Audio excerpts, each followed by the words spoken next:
The following program is rated TVMA. It is intended only for mature audiences.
What up, everybody? How you doing? It has been a long time. The wait is over. Like you saw in the tagline, summertime is done. It's time to get it back going. WTW, you know what time it is. We have just had insane wrestling news from last week to what we got now. We're gonna talk about it. But guys, first and foremost, thank y'all for coming on today, man. This is always a great collab. Buzzmo and Marlo channel, we have so many different categories. I know a lot of people have been asking for it. Mr. and Mrs. Marlo will be back this Sunday. It's been pretty chaotic lately, so we're just finally getting everything. I'm trying to get this finished up as much as I can. Try to look a little pro. Like, we gotta get a little bit of professional in there. But guys, if you are new to the channel, make sure you like, share, most importantly, subscribe. Hit that notification bell to stay in contact with all our platforms. We are live on Facebook. We are live on YouTube. And we are finally, officially live on Kick as well. So shout out to everyone that's watching us on Kick. At least the 7 on there right now. So shout out to them. But guys, we've got a lot to cover. We just got done with SummerSlam. Night 1 and night 2, I enjoyed it personally. I don't know if my co-host did, but we're going to get into it. Guys, it's commission talks, and it is about to go down. Ring the bell. It's time to go. He's rolling on in. You know, Paul, everybody calls Paul Heyman around. Man, I got Mr. Weezy himself, Dre on Wheels from the 1130 podcast. Ladies and gentlemen, and he is here. What up, bro? What it do? What's going on, man? What's going on? Yeah, I know. Weezy though. Weezy. I was trying to get something cool. Trying to go new, trying to get some new things. But hey, man, how you doing, bro? Hey, man, I'm doing well. You're online every day. You're online every day. Yeah, I'm pretty sure. Give me crap talking about, man, Warren, I don't ever see you not off on live. And now it's like, dang, boy, every time I scroll, I'm like, Dre's got a new thing. You got a new thing. Hey. I've been trying, man. Been trying, man. I just been doing my thing. Boy, you loving them things. Yeah, the watch alongs, man, been hitting, man. I just been listening to Amir, where you going?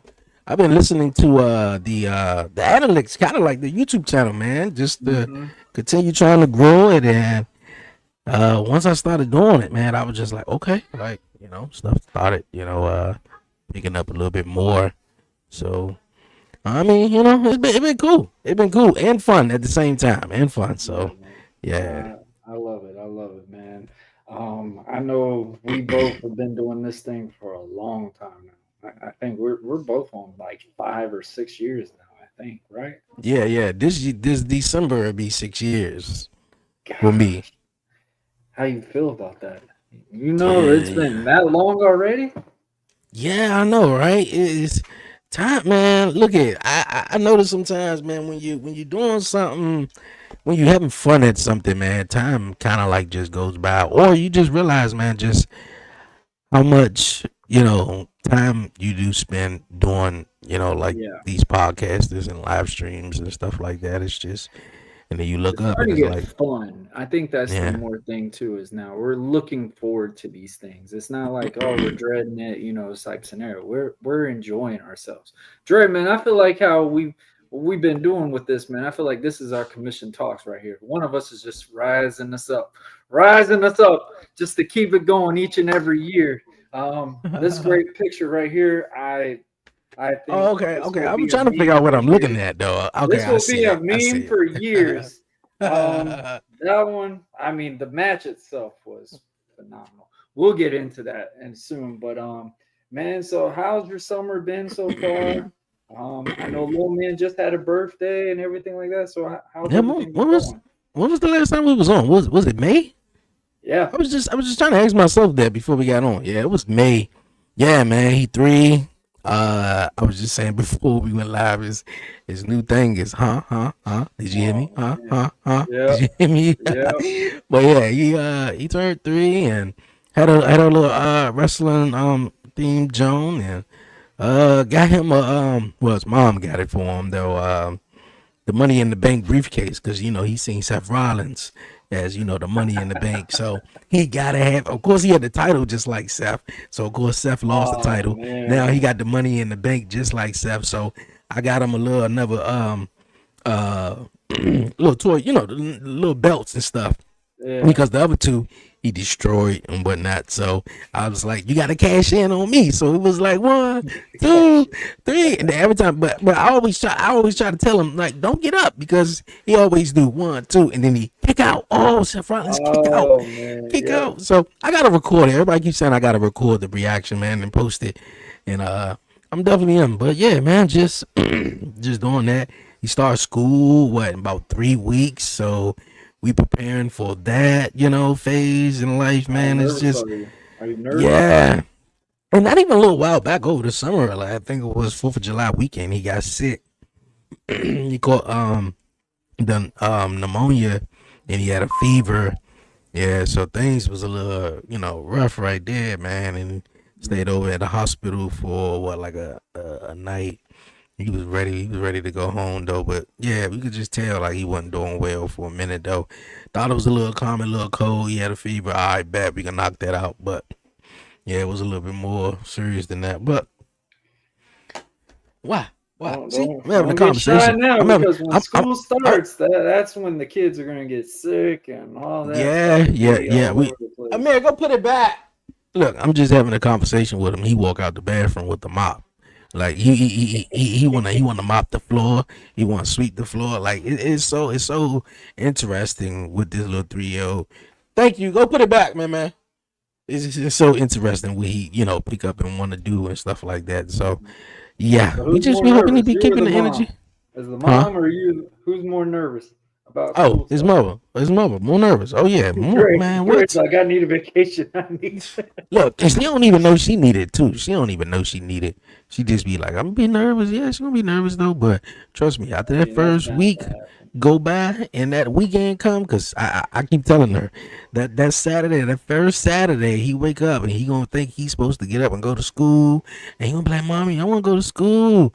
And when that weekend come too, and he be jumping all over you and giving you a hard time, you gonna be like, "Oh my goodness, is Monday coming yet?" Monday. I'm telling you, like, but yeah, man, just raising a little man and doing my thing, man, and yeah, man, just been having fun doing the watch alongs. I've been gearing up a You're whole not bunch just of even doing Raw and SmackDown now. You're doing NXT. Shit, I saw you doing yeah, the TNA one. Like, good yeah, I lord. did that. Yeah, I did the Slammiversary jump, man. That Slammiversary card really caught my eye and piqued my interest and everything. So of course I've been keeping up with TNA and stuff, which I They've think the been good. whole NXT and TNA thing, that's been really interesting. Seeing the Moose on NXT once again last night, and the Mhm. whole TNA jump, man, it's dope, man. Really, really, really dope. Seeing what they doing. Yeah, I did an NXT, so I'll do them not every single week, but especially like NXT or maybe a TNA one or AEW.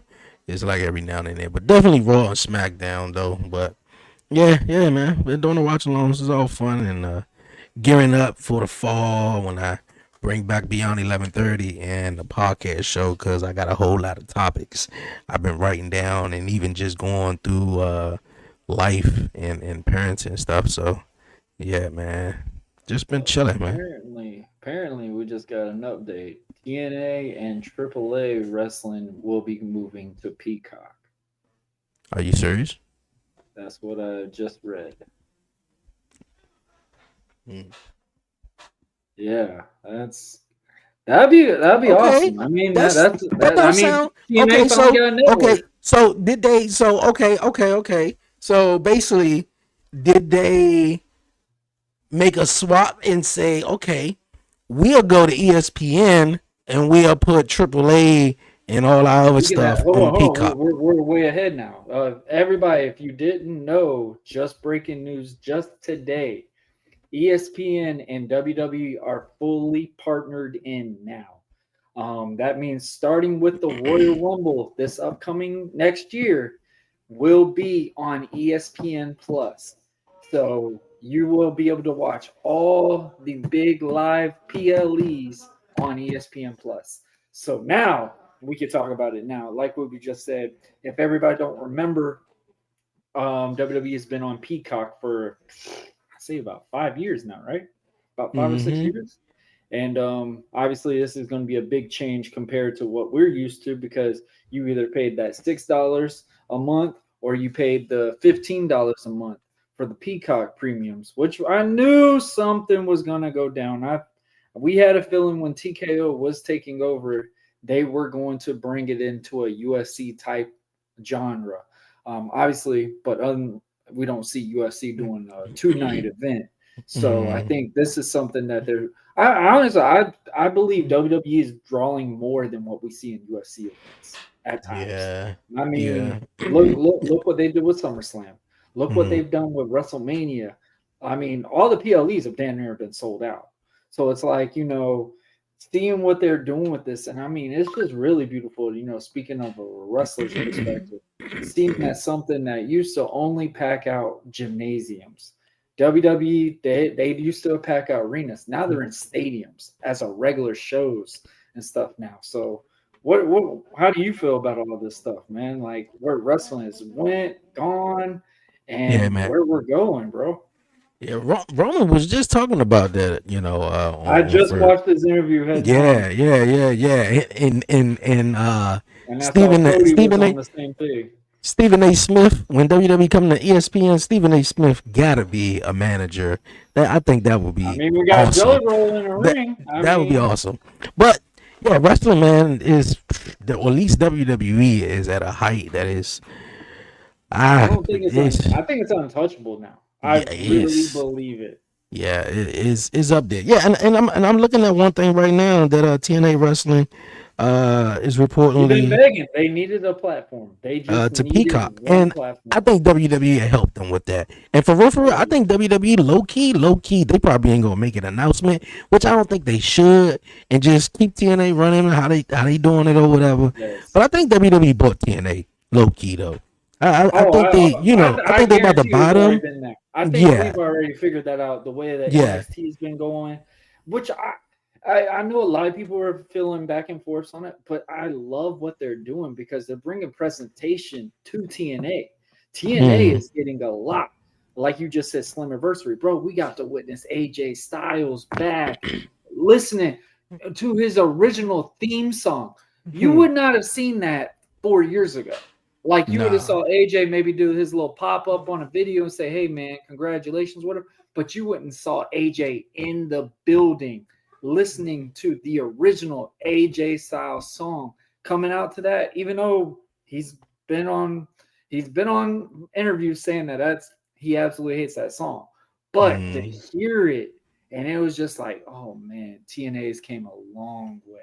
Man, a long way. Even at SummerSlam, they had the Hardy Boys and the Dudleys at ringside for the TLC match, just also promoting Bound for Glory, which is going to be the Hardys and the Dudleys' last match at Bound for Glory. Which, man, I think Devon got in shape just for that match. yeah. So I think it's crazy. Yeah, it's supposed to be like a 10 million agreement, which I think it'll be dope having TNA on Peacock, which it'll bring a whole lot of eyeballs to them.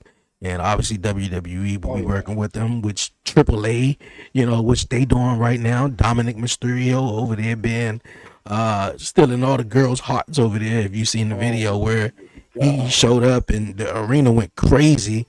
So yeah, man, wrestling is just amazing right now. Dom is literally going to be the guy, I say, in 4 years.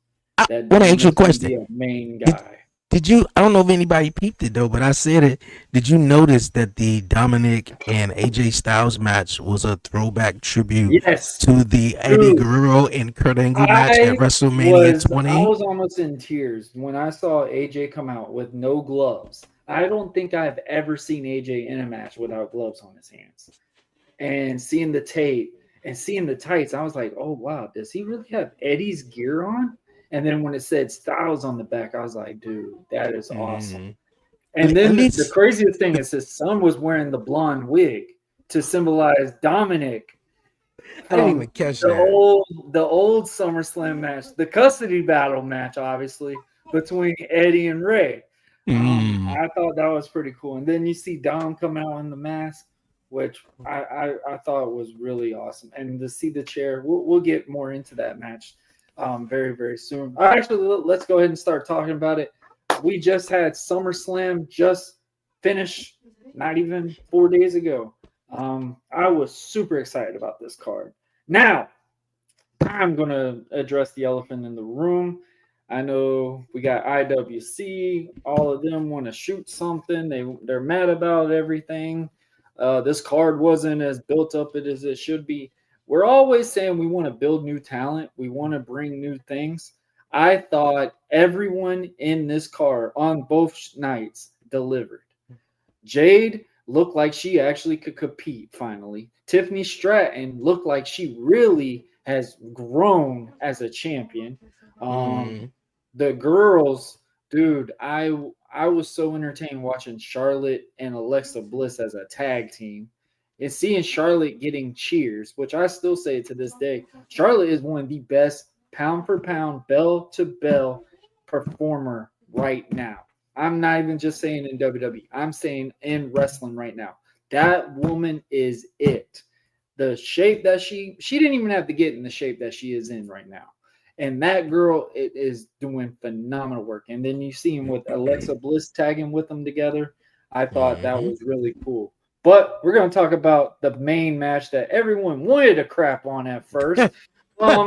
I was very excited about this. I'm being dead serious. I'm hearing about him being in the PC at least 2 to 3 months to get prepared for this one match. Seeing that he dropped over 200 pounds just so he could be in a wrestling ring. I have the utmost respect for Jelly Roll. The match was good. I really thought it was really cool to see Jelly Roll come sing Randy's opening to his entrance song. I thought that was kind of cool. But Dre, what's your opinion on it, bub? Hey, look at my prediction, man. That whole first night. In night one was easy to predict. Night two was everywhere. It wasn't easy. Apparently, it wasn't easy for me to pick. I was zero. I failed. I lost. I missed this match. Every match I prediction that who will win lost on night one, and I don't know if that threw a little. I don't know if that was the reason why night one felt a bit off to me. Because no one wanted to win. But this match particularly, though, I had Randy Orton and Jelly Roll winning because, you had the celebrity and you had Randy Orton. And, I didn't think he was going to come in and lose or whatever like that. So, hey, but honestly, I really wanted Drew and Logan Paul to win, which they did. Because I feel like Drew McIntyre should be world champion. So should Logan Paul, man. Like, they doing big things. So, yeah, I mean, the right person run this match, and it was cool. And the story, obviously, with Jelly Roll losing all the weight is definitely dope. What did you feel about Jelly Roll's performance? I mean, he did all right. I do want to say, I think it was a couple of weeks ago, where he was on SmackDown, I think for the first time, and I think he was throwing a couple of shots, maybe an elbow drop or whatever, and I was like, yeah, I hope you look better than at SummerSlam. But he got better. He did what he did. His performance was nice. I mean, he's not the best I outsider mean, guy. I want to say his story is Paul, he got people in the crowd crying. You know yeah, how his obviously wife, his he was wife in was panicking. yeah, he was in, he prison and changed his whole life around and all this stuff like that. And he got a real cool story, real amazing story though. And wrestling, which is dope too. But I'll give Logan Paul it all, man, because Logan Paul is the best outsider to come into WWE and make it look so effortless. And I think, I actually want to see Logan Paul versus Jelly Roll 1-on-1. I could be just I I agree could with be that. just playing around, but I mean I think it would be great. Jelly Roll could have a beef with Logan Paul that Jelly Roll was calling Logan Paul the outsider. Like, look, you're the outsider, Jelly Roll. Logan Paul came in and did his thing. He got everybody respect, and Jelly Roll too though. But it was a cool match. It really was. It was cool. I mean, the crowd was in it. It wasn't like the crowd was like, screw this match, whatever. Like they were really entertained. The thing is, and I think WWE did very smart with it. They got it where Jelly Roll, in reality, Jelly Roll is music right now. Like Oh, Jelly Roll songs are everywhere. Somebody save me. How many WWE performances have we had of his songs as a theme for the pay-per-views that we've got? Last year SummerSlam, he would perform live. So like to see what we got out of Jelly Roll, I thought was really cool. You said it at best. Logan Paul made Jelly Roll look like an absolute phenomenal talent. He protected Jelly Roll in the right ways. Drew McIntyre is literally chef's kiss when it comes to a heel right now. Drew is doing the absolute.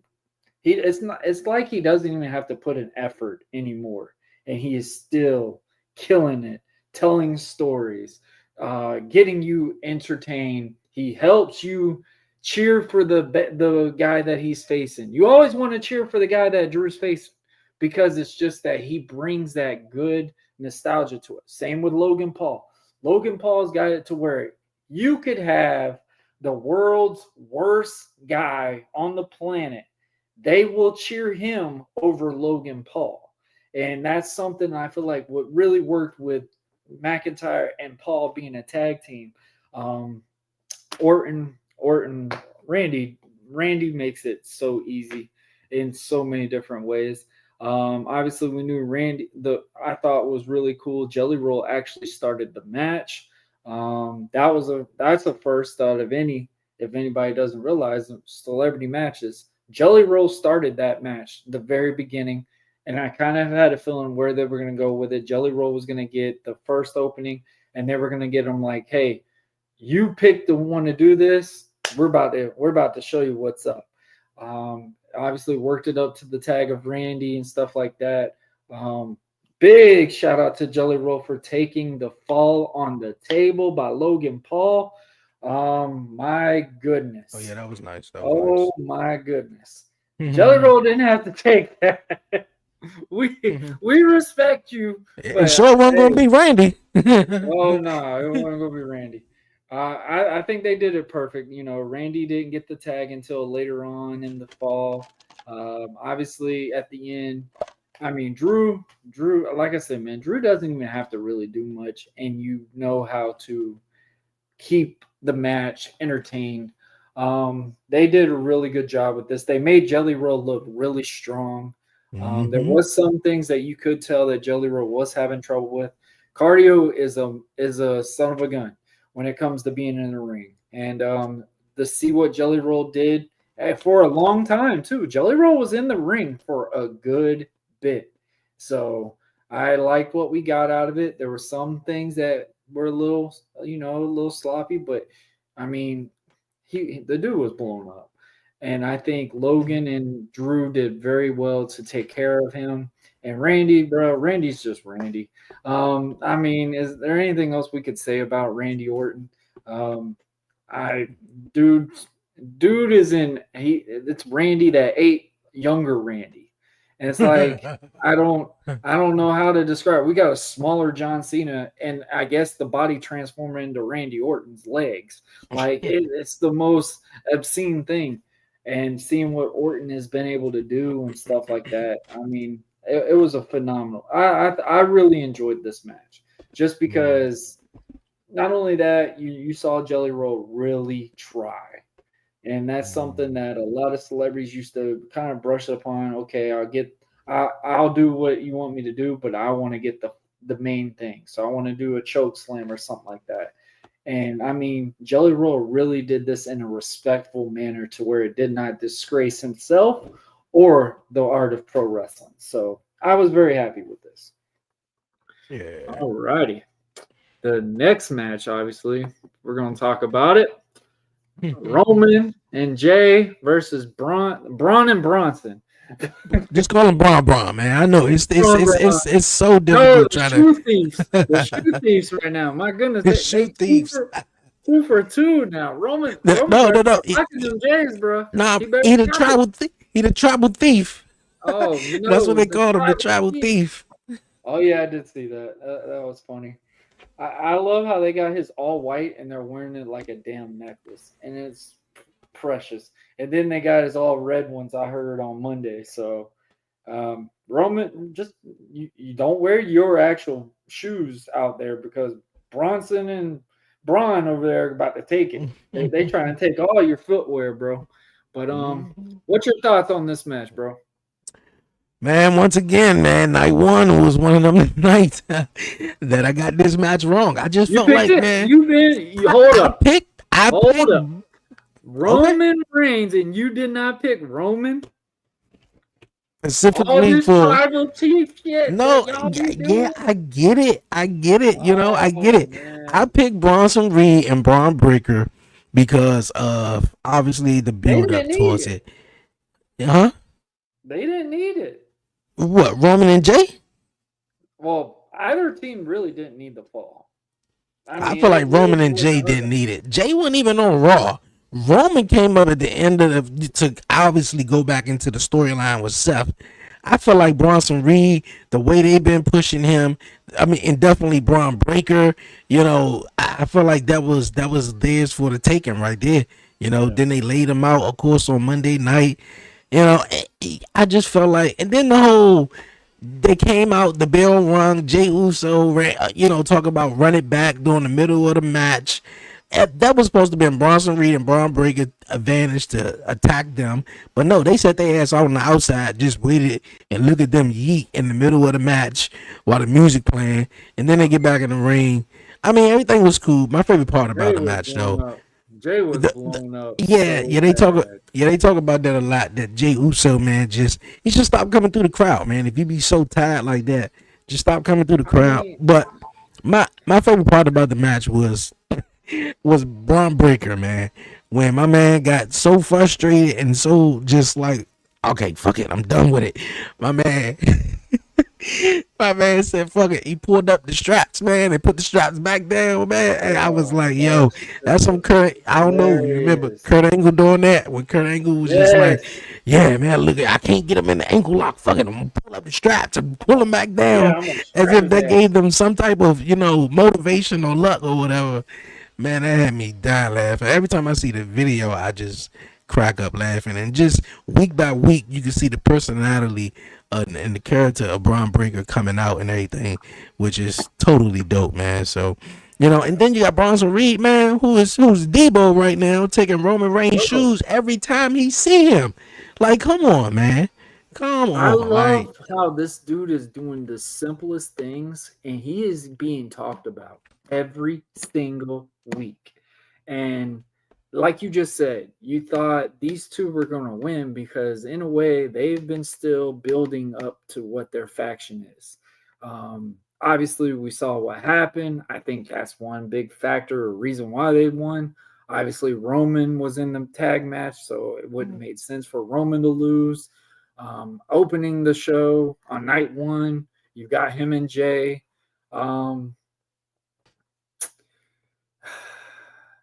lot of people have been getting rubbed the wrong way obviously, if anybody hasn't watched the WWE Unreal on Netflix, Triple H was very adamantly telling Jay he needs to pick his cardio up.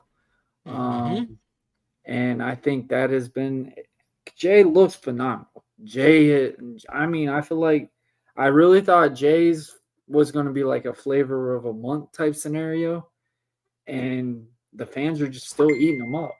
In my opinion, Jay is a hype man. I love Jay. Love Jay. Jay probably sells some of the most merch just before a 4-letter word. And, and the extra catchphrase that he has, now he has another t-shirt off of it. But the thing is, Jay having that cardio problem is the reason why we will not fully see him in those main events like we used to see. And I feel like this right here is a way to get him back into it, but he does need to take advantage of really getting these reps again and really trying to take out and show out a lot more than what he has to do. Roman doesn't have to do anything. And Roman's going to make you still look into the show, dial in, everything like that. Roman has been getting these two guys completely strong right now. I mean, how many times have we seen Roman on Monday Night Raw getting jumped every time by Braun and Bronson? B&B. I'm just going B and P. Braun Breaker, Bronson Reed, and then you got Paul Heyman in the mix. Like, yeah, B&B right there. That's going to be their new thing. But I liked what we saw out of this. Obviously, the finish was, Jay getting the last fall on it. I don't know if it really did anything for Jay, especially when we saw it on Monday night. Jay didn't even come out. That's what I'm saying.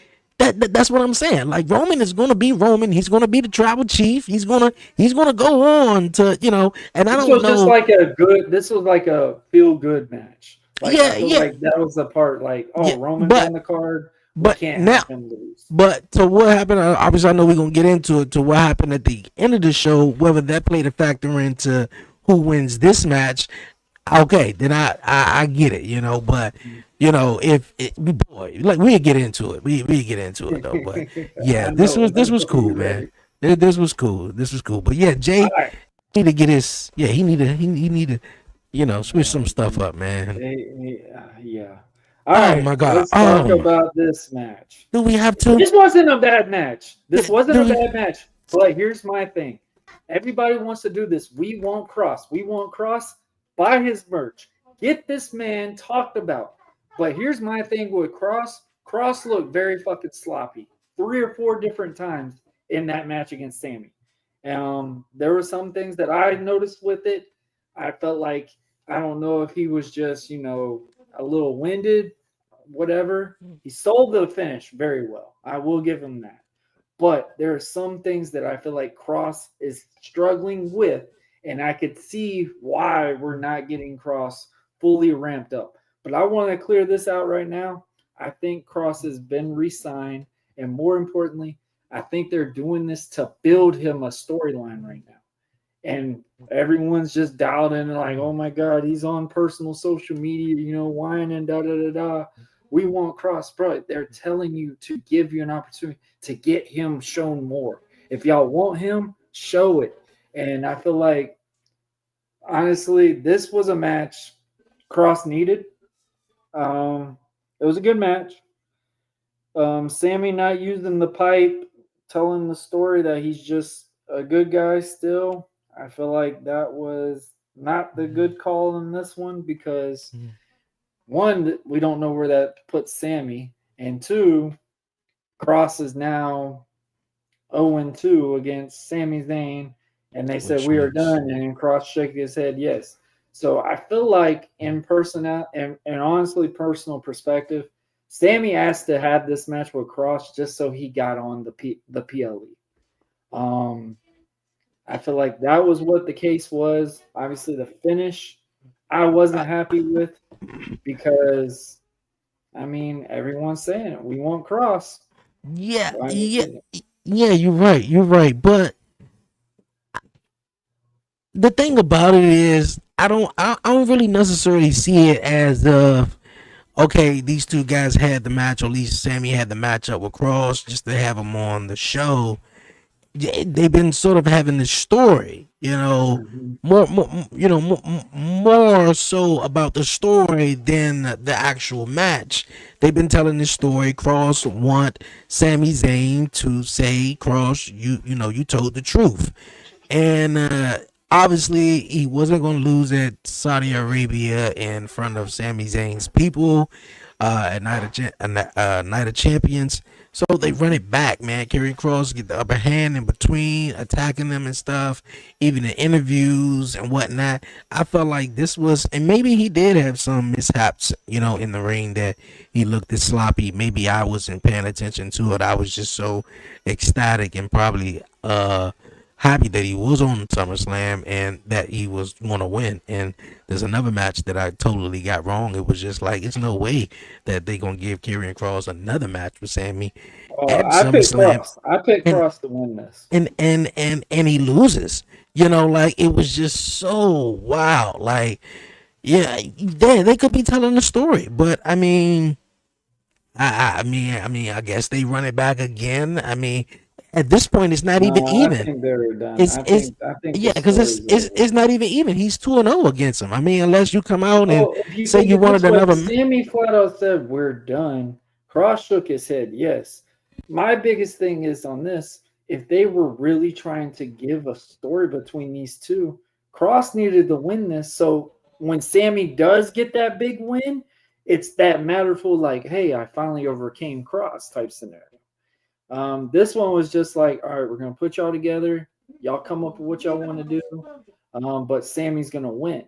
And I don't think this did anything for Sammy, in my opinion. Mm-hmm. It didn't. I mean, Sammy was on Monday Night I feel like it Raw. just put Sammy on a match. And I He, hate to say that. I agree. I agree. Sami Zayn is the most under. He's like the underdog He's here. Daniel Bryan, in my opinion, and I think this is a good perspective. He's Daniel Bryan. He is literally Mm. the Daniel Bryan of this era.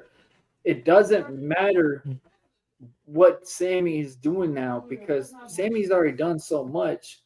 Sammy has to have what we're all thinking he needs to have. And that's the It's world either that championship, world right? title. Yeah. If he doesn't have that world title, we're not going to care about Sammy Yeah, we're at not, because all. Sami Zayn has done just about everything he could have do. Like the NXT days I are could see him behind get the him. world title Yeah, I can see him if winning they the really world do title. something with Seth. Now there could be Man, some different things with that. I don't know how they're going to get there, but this match right here, it was a good match.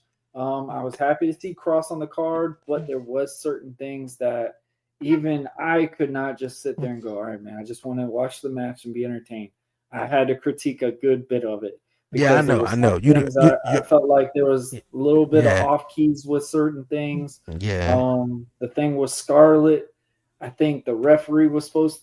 I think the referee looked a little bit quicker than he was supposed to.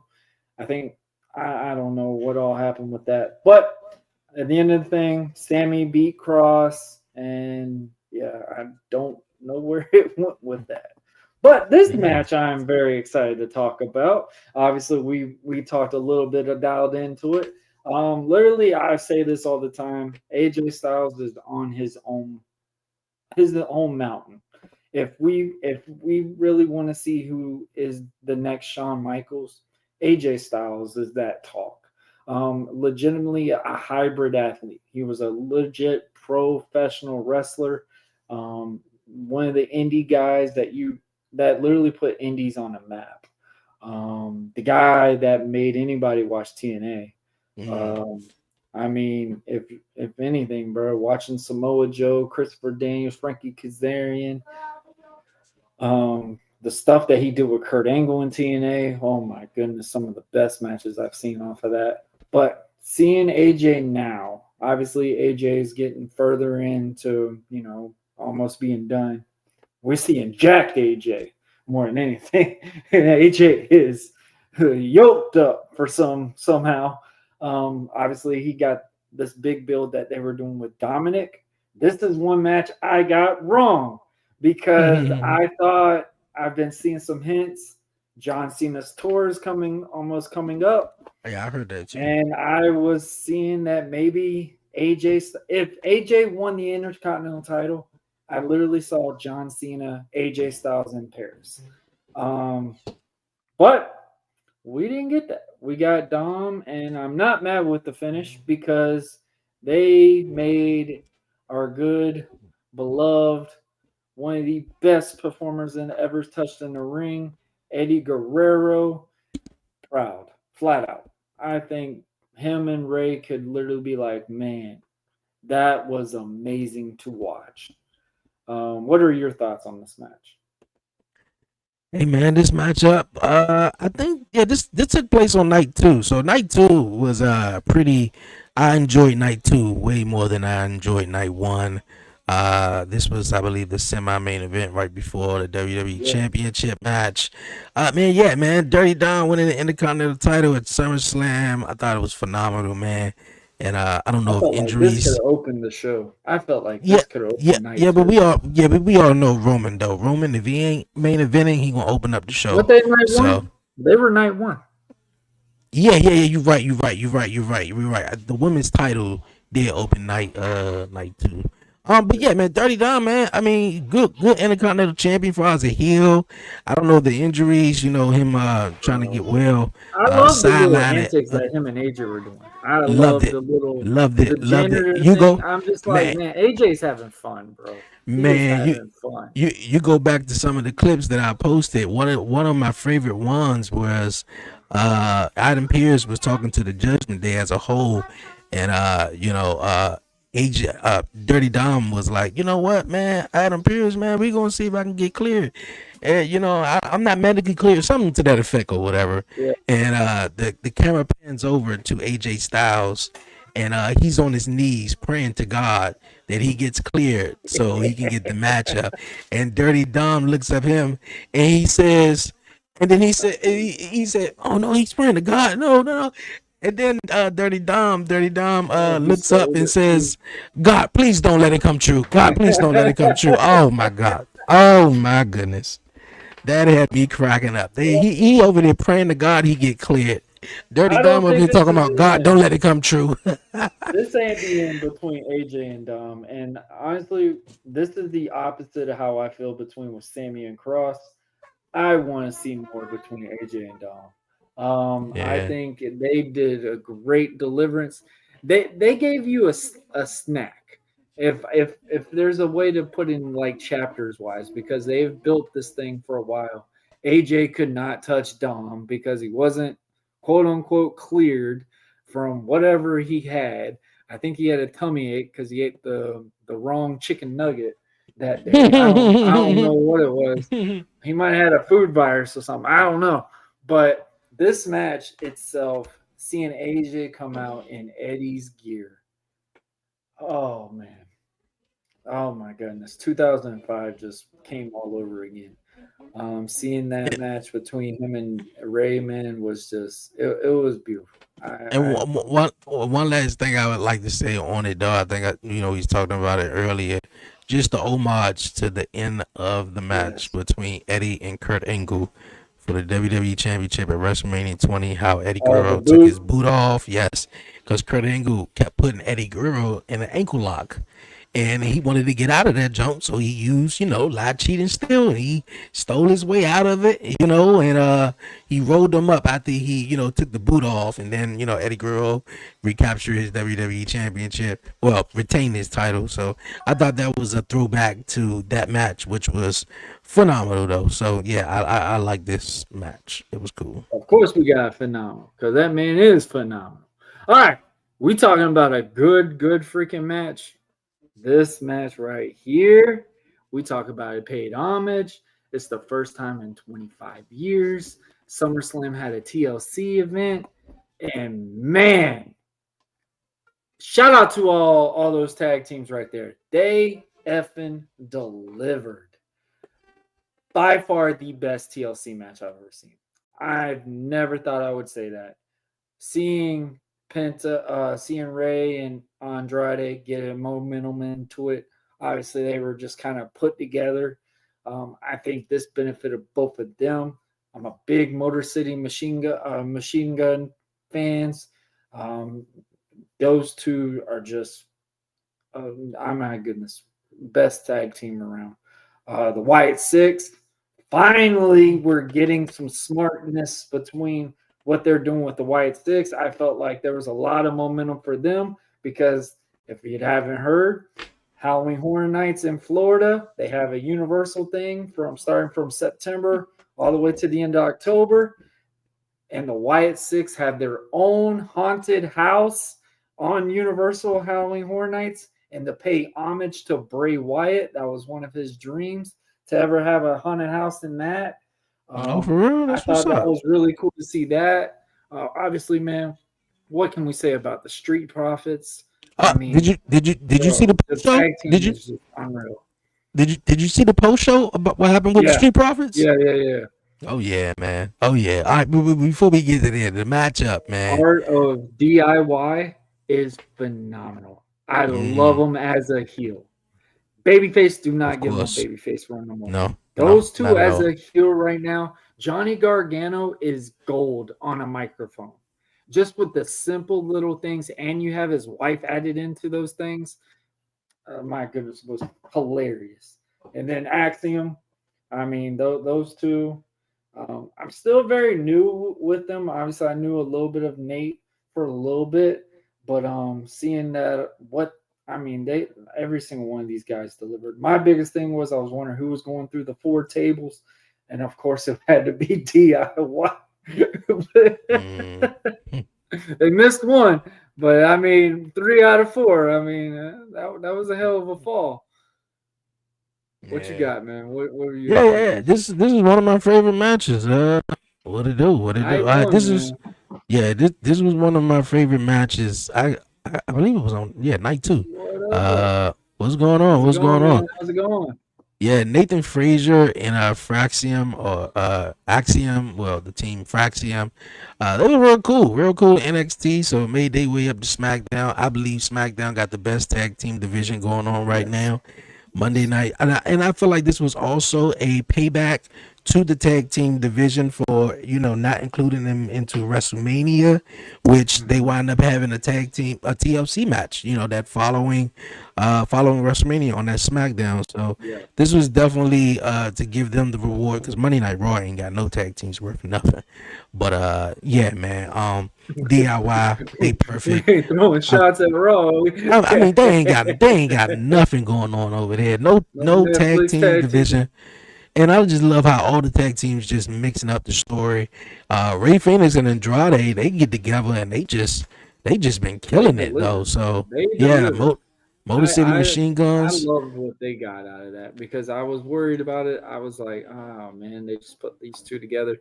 Like, we've been wondering what they're gonna do with Andrade. I think that I agree, J&J.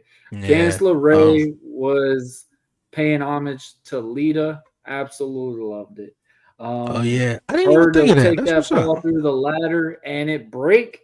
I mean, I've seen guys hit ladders and just bounce off of them. To see a very lightweight Candice LeRae shatter a ladder, I think that's probably the way she went down too. I guess helped it, because I think if she landed on her side, if she landed on her side, it would have crippled her. In my opinion. Yeah, I think that would have.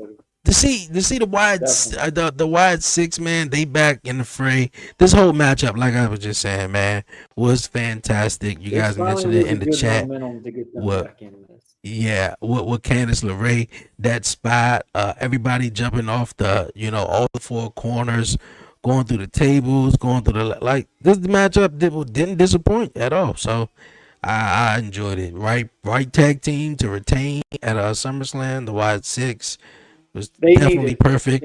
Uncle Howdy taking the sunset flip powerbomb onto the ladder, which was definitely cool as well. This matchup, Nikki even did her little Yeah, crazy Nikki little entrance. Cross, B Fab, yeah, they all got in there and did their thing, yeah. Yeah, so this matchup was definitely Oh go. yeah, the Yeah, Spanish even the fly. That's Spanish right. fly, that was crazy. That spot was crazy to the outside with Angelo Dawkins, and then at the end of the night was a post show, and you can tell that the Street That was Profits was good. just upset. They was just like, and Angelo Dawkins said, "Man, I hate losing. I hate losing, and I don't know, man, if I can keep losing no more." And I was like, "Bingo! I think this is it right here." And then they go to Montez, and Montez just walks off. So I'm assuming this is going to lead to a Street Profits breakup to where we can get Montez Ford as a singles competitor now. And whatever they do with Angelo is just whatever they do. No offense, but it's Oh time for I'm man. sorry, but Montez, they're like, how long is you guys going to be stuck in a tag team? I mean, Come they've on. done everything. They've done everything is to do But as a tag I don't want team. people to. I don't want people to doubt on Angelo. Angelo No, that's what I'm Dawkins saying. can That's what I'm go, saying. bro. I feel like Angelo Not. I'm improved a not whole even lot. saying like cardio wise, whatever. Dude's training every single week. If Yeah. anybody doesn't know, Angelo Dawkins, Charlotte Flair, Nikki Bella, three other different ones are in Tampa every single week, 2 to 3 days a week at Natty's workout spot, and they are killing it on cardio wise. They're very smart when it comes to the technical aspect. I think a lot of people are not giving the proper appreciation to Angelo because I feel like when him and Montez do split, Angelo's going to be okay. And I feel Yeah, like yeah, no, that's going to be the thing. he is though, but Angelo improved a whole lot since the last I want to say You two could tell the years of him being confidence in has the really came up too. definitely, He's definitely, wearing tank tops now. He's not definitely, wearing shit yes, yes, covered him. and I don't think Angelo is I don't really see him like certain guys you see that's going to be wrestling for a while or that the company is really high on them. I think we all probably know Angelo Dawson, and I hate to say it, but Angelo Dawkins after this, he's gonna probably be in a little feud with Montez for a bit, and they're gonna push Angelo for a little while, and then that's just gonna be it. And I think he's fine with that because I mean, like, What's up? How you doing? not everybody is going to be WWE champion. Not everybody is going to be the world heavyweight champion. And like them not on my bingo cards for Angelo, Bro, would it but be crazy if we do see Montez get a chop, get a big push, goes in there, gets into that big match, gets into a big world title match? Okay, just hear me out. And Angelo screws him. Do you know how much you can build into, say, like a 4 to 5 month scenario to get that thing global? Do you know how much dialed in that they can really get something in? We always talk about build new talent, build this right there. That is a good way to start. Builds both of those guys up. And I feel like that makes it to where it's a really different, captivating thing with Street Profits. Let them dial in a little bit. Let them have those little dry spells, but do something to make a difference out of this. They're a great tag team. Great tag team. But yeah, it's yeah, time but for them to see what they can do outside of that. yeah, you're right. You're right. I don't know. I mean, I don't know about Angelo Dawkins costing him Be a single the guy. jump. It'd be like how Jimmy, but the thing is, I hate to say it, Jimmy has to be in the tag team. Jimmy Yeah. cannot go on his own no more. Oh man, that's another thing I was saying too about Jimmy. I think I said that on Friday night because I think Jimmy had a solo match or something. Yeah, Jimmy, he's the only one sort of out of the Samoan family, out of the out of whatever it's called, but out of the whole Samoan dynasty, whether it's Hawaii, there we go. Whether it's Naomi, whether it's Jacob, Solo, Jay, Roman, whoever else you want to Look into that say. match. Yeah, like Jay is the only one who haven't held a singles title, and either he need to do something. Solos came in and out. I gotta say this. I've been pretty impressed with Solo lately. Yeah, Solo flipped it, I've man. been pretty impressed with Solo. Solo is bringing a different personality He to learned it from Roman what we're Reigns. used to. Uh-huh. And it's not even like a Roman Reigns. He's being comedic in a way Yeah. at times. Yeah. And I think that's something that's going to make him stand out compared to what we saw with Roman and stuff in the past. Obviously, this match right here, I got completely wrong. I thought Jacob Fatu was going to win this thing. Yeah, I'll let you go on this. What were your thoughts on this? Yeah, this is another matchup. This was night 2 again. I think all my predictions got right on night 2. I knew Solo was going to retain. I felt like he was going to retain because Solo got the upper hand. He got the whole MFTs, Tama Tonga, Tonga Loa, not Tama Tonga, but Tonga Loa, JC Mattel, Tonga. He got all the MFTs, and Jacob don't got nobody. All Jacob got is Jimmy, and Jimmy ain't got no credit. He ain't worth nothing. Sorry, but he wasn't worth nothing to help. But he did what he did at the end, trying to help out Jacob. But yeah, Solo was definitely I had him winning. And I think that just keep putting the fuel on Jacob, having Solo calls Jacob, being jealous of Jacob. You saw what he did a couple of weeks ago, try to stage a whole car accident backstage and blame it on Jacob because Jacob is a criminal and is a felon and all that stuff like that. Do you think that was kind of different? Like that was cool, or was that kind of? I thought it was cool, but blurred out the lines. No, I thought it was cool, but I thought it was gonna be something else. The way they was playing it, up until they was like, okay, yeah, it was Solo. I was thinking that it was going to be an actual person that tried to, hit and run Solo. Yeah. That it wasn't that. Yeah. And then Jacob, he denied it, and I was like, okay, maybe this is someone who's going to debut, and obviously he's going to line himself with Jacob, and got a problem with the MFTs and everything like that. But no, they didn't. They just sort of was like, oh, Solo just staged a backstage attack and shit like that. So yeah, that didn't go nowhere. How I wanted to go anywhere. Also, one thing did play a factor. How do you feel about their group? How do you feel about this group with Solo? Do you think it's good, or do you think it's kind of like getting to that thread where it needs to be different? You said it needs to be done? Either done or different. Well, I mean, they go by the family tree now. So, I mean, whatever you want to call them, the bloodline, the family tree. I mean, the bloodline story is an everlasting, revolving story. I mean, I think it will always keep evolving. It won't be at the heights that it was in 2022, 2023. I don't think that's what they're aiming for right now. No, I don't think that's what they're aiming for neither. I don't think so. I just think that what I believe is that Solo is, if we really look at it, it plays a factor into movies and everything. Solo is the little brother. He's the little brother to Jimmy and Jay, and he's the little brother. So he feel like he's getting overlooked.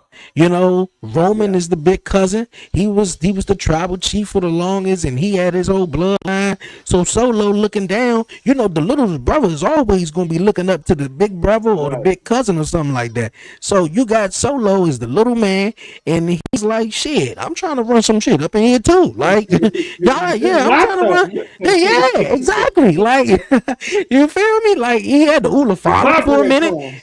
Exactly. He brought in everybody like, dog. Like, so I enjoy it, and this is also bringing out a whole new side of Solo that we haven't seen. Like you just talking about, it's been entertaining because, like you said, like there's so much going on when it comes to SmackDown. Like when you go to Raw. Raw is easier to tune into because obviously it's on Netflix. All these different things. I mean, it's crazy how I can honestly say I can watch CM Punk fight Seth Rollins and it still not get tiring for some reason. It just works. But when you come to SmackDown, you, like we just said, you got, obviously, I think Roman's now officially on Raw in some ways now, it feels like. But when you see, I keep calling him Jeff Cobb. What's Yeah, his I want to call name? him Jeff Cobb too. Mateo? Is that his JC name? Mateo. Yeah, Mateo. Okay. yeah. Well, how do you feel about him right now? Added on. Do you think it's worked for the group, or do you feel like there's something that he needs to be changed? I don't like the name. I don't like the name at all though. But I mean, he's cool. I mean, you I think wanna brand it. You wanna brand it like if he yeah, brings Jeff like Cobb, he can't use Jeff Cobb when he goes somewhere else. yeah, the whole Jeff Cobbs, yeah, the whole name thing is pretty weird. But if you look at it though, like it doesn't. In a way, he fit, but he don't fit. Looking at it now, because now you got Tala Tonga. He tall as a mud. Like They're on the camera. this guy, They're on this the guy should camera. be, huh? They're all on camera. I'll give them that. Yeah, They're yeah, getting yeah, their yeah, camera yeah, time. yeah. Tala Tonga look like he supposed to be playing basketball. Yeah. Like for real, just tall as I don't know what. Then you got well, Tama Tonga. I know he's no, that's yeah, Tama Tonga. No, Tama Tonga. He's injured right now. Tonga and Tonga And then you Loa. got I think they those two still have not done anything for me to care about. which one? You talking about The Tonga. What was the other one? Tonga Loa. okay, Tonga. Tala I Tonga know is the yeah. That was the favorable one. yeah, that was Tama. He's That was hurt right Tama now. Tonga. Yeah. The tall one is Tala Tonga. And then the other one is Tama Loa. Yeah. Yeah. I So think he's just there. I don't know what everybody keeps talking about. Oh yeah, man, the best tag team around. I'm like, bro, this guy is just good at taking an ass whooping, in my opinion. I don't see this guy being a major factor in whatever they've been doing. they gonna come out as Tama Loa and Tama Tonga obviously was a tag team obviously in New Japan, so I know they're gonna be they're gonna probably put them together once Tama Tonga comes back or whatever. But the whole faction is it's cool. I'm not like totally over it though. I just Solo just picked the right time, man, and everything came together for him after losing. I think we The man seen that loved him ain't there Yeah. no more though. Yep, we seen him so much serious side of Solo, and now I think we seeing him so much relaxed, cool, laid back, comedic, entertaining Solo too. And he's really showing his range of character, how he could perform. Even when he get angry, like he get angry, when he want to be funny, he want to be serious. So we have definitely seen all of that out of Solo. So yeah, man, I had Solo winning, and that was a cool steel cage match. Oh, so you had Solo winning? Yeah, I had Solo winning. Oh man. Yeah, because I it was really a decent. thought Jacob was unbreakable right now. Yeah, but that's what I'm saying. It adds fuel to the fire when you I got do four like how guys. they handcuffed him. I think Jacob needs to sell a little bit better, kind of not make it look too obvious that he's getting handcuffed. Because Jacob just sit there for a moment, it was just like, hurry up, handcuff me type scenario, but made me look like I'm not getting handcuffed. I get that point. But yeah, the match was good. I Yeah. think it was good. Jimmy, I hate to say it, Jimmy has to be in a tag team. Him and Jacob can bring a different mold to it. no, JC Mateo, I'm still getting used to. no. Please let said no. Jimmy needs to be by himself. He don't need to be with nobody. I mean, bro, let's just. I understand, his family, bro. he gotta come down and help out. With Carmelo Hayes, that should have made him as a singles competitor. It didn't. I mean, like that's even that. And I hate to That's say messed up with both of them because though. Like, come on, Carmelo? No, let's be honest. If Jay wouldn't have blown up as Jay Dunn, that would have been Jimmy.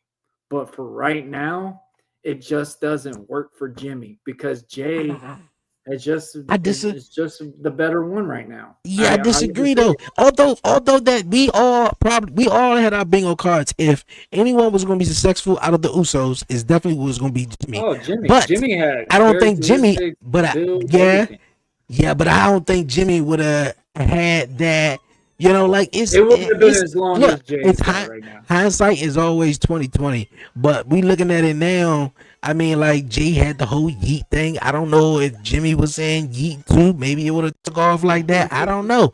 You Remember, know, they all like said they've been saying neat. They're like, "What's that mean?" I don't know. We just been saying that as kids. yeah, I don't know. I don't know about that one though. But I would just say it adds fuel to the fire with Jacob being a real hot baby face on SmackDown.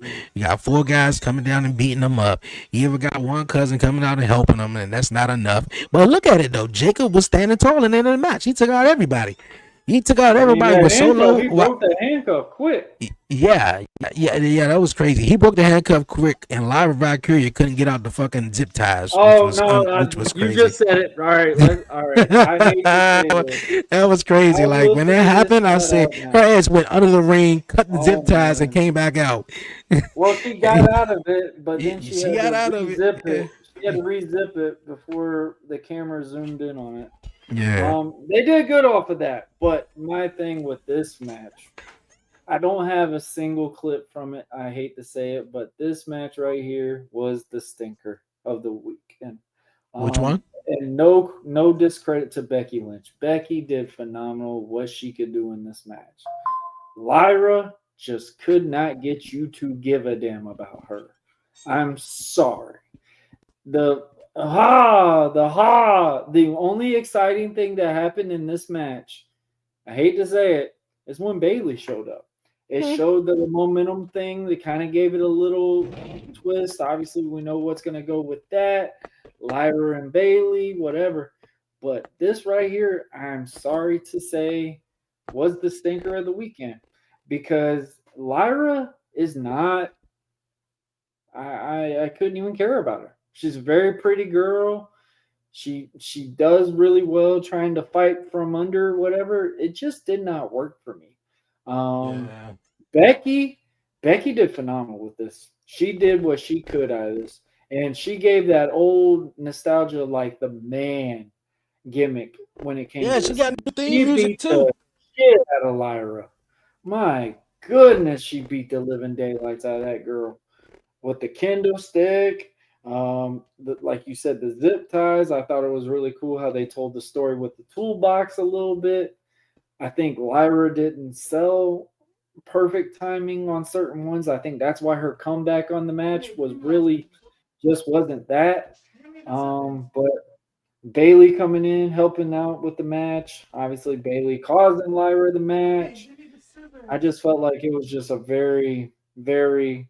It felt like I was chewing gum, but I wasn't chewing the gum with the flavor in. It was just like I'm just chewing it just because it was there. I felt like that's what this was. What you think? Oh, yeah, man. That matchup was pretty cool. I've been a big fan of kind of the story because ever since It helped Lyra ever at the since beginning. ever since Becky been champion, it helped Lyra, and Lyra, has been different, but not the biggest fan of Lyra, man. I don't know. Maybe it's her voice. She sounds irritating, every time she talks. Although that both of them are Irish though, but I like Becky. I don't know if they got anything to do with Seth Rollins though, but I like Becky. Let's just have Sheamus as the referee, and this is called an Irish beatdown. Yeah, but it was cool. Yeah, And then Bayley get getting involved. Finn in there as well. And just Becky all got a the new Irish wrestlers. Becky got a new theme song. I'm I glad like it. because I like it too. I said it in the clip. We need to get away from all them. Whoa. Amir, leave the door alone. Open the door. If she's Open the door. going for fans to not like her, yes. Yeah, it works. And that's what I thought Seth would do It's the same too. thing with Seth. Yeah, I but can't Seth stand still. that he still have that. Yeah, he interest. still got He that. should Yeah, not he's have that he interest should if you're not. trying to Yeah, be he a should bad have. guy. Exactly. He should not have that interest. It makes much sense now. Sami Zayn, he can keep his. Now, if he gonna continue being that underdog babyface, whoa, like it's catchy. Everybody gonna say You're that. cheer for Sammy regardless, but Yeah. like you just said, it's the music. Sammy the needs music. this song. Obviously the one that kicked off night 2 was the triple threat. This match Man, delivered Naomi, in so many ways. Naomi Naomi. coming out with her dad. That was beautiful. I think Naomi is 10 times better than she's ever been in WWE, Man, even in her 1,000. past runs. Uh, Even She's a in her past runs. she's a Um, 1,000% better right now, man. I That will the say this: entrance. these three delivered Mm-hmm. so freaking well.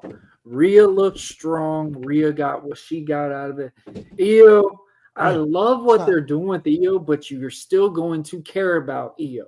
What they're doing with Io is what we're supposed to be feeling with Lyra, and it just doesn't stick. It doesn't work. But Io, on the other hand, she doesn't have to talk fully English. And I thought it was funny. I watched Monday Night Raw, and I'm sitting there seeing Io tell Rhea, "You'll never pin me," and with a smile, like, "You little asshole." Like, that's what I would have thought of this, and just sat there and smiled at her. And the fans react to it. This is what I feel like what we're supposed to do with Lyra, and it does not click at all for me.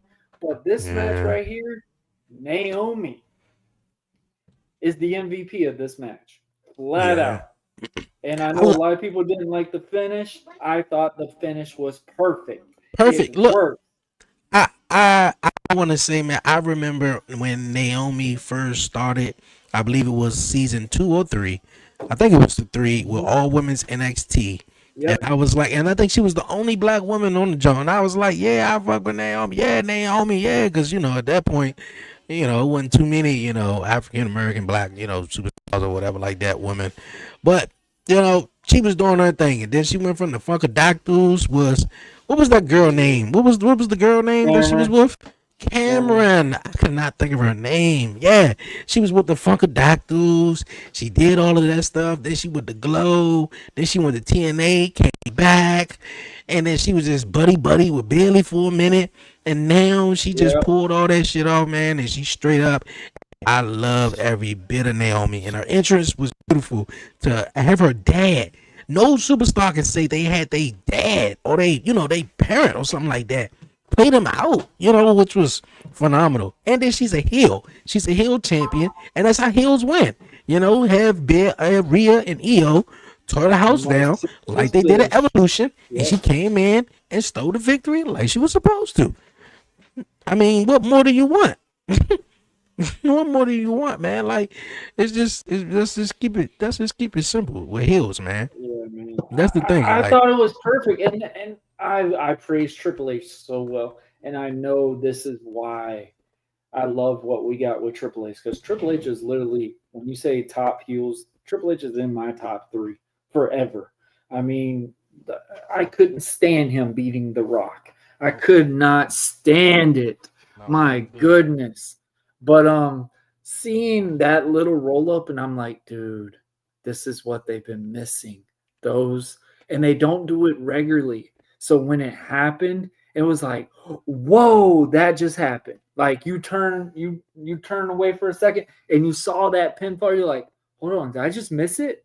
I had to rewind it. I'm like, oh, so Rhea hit the finish. Naomi threw Rhea out and then rolled her up. I thought that was beautiful.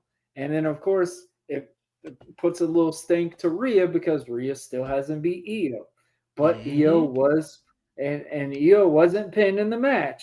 Like she said on Monday night, I wasn't pinned, Rhea. That's why I got my rematch and rubbed that in on Rhea. I thought was really good. It amazes me what we're witnessing when it comes to Io Shirai or Io Sky. Is that which one is it? Sky or yeah, Shirai? EO Sky, Sky. Okay. I was It's about to say amazing what we're seeing I with hear that name Io. in a while. Yeah, I know.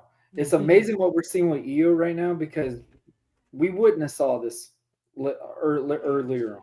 Like, really, Oscar was only on camera because Oscar was a legit badass.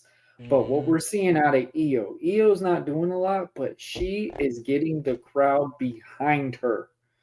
I gotta say it. Most of the women right now are getting the audience fully entertained with them.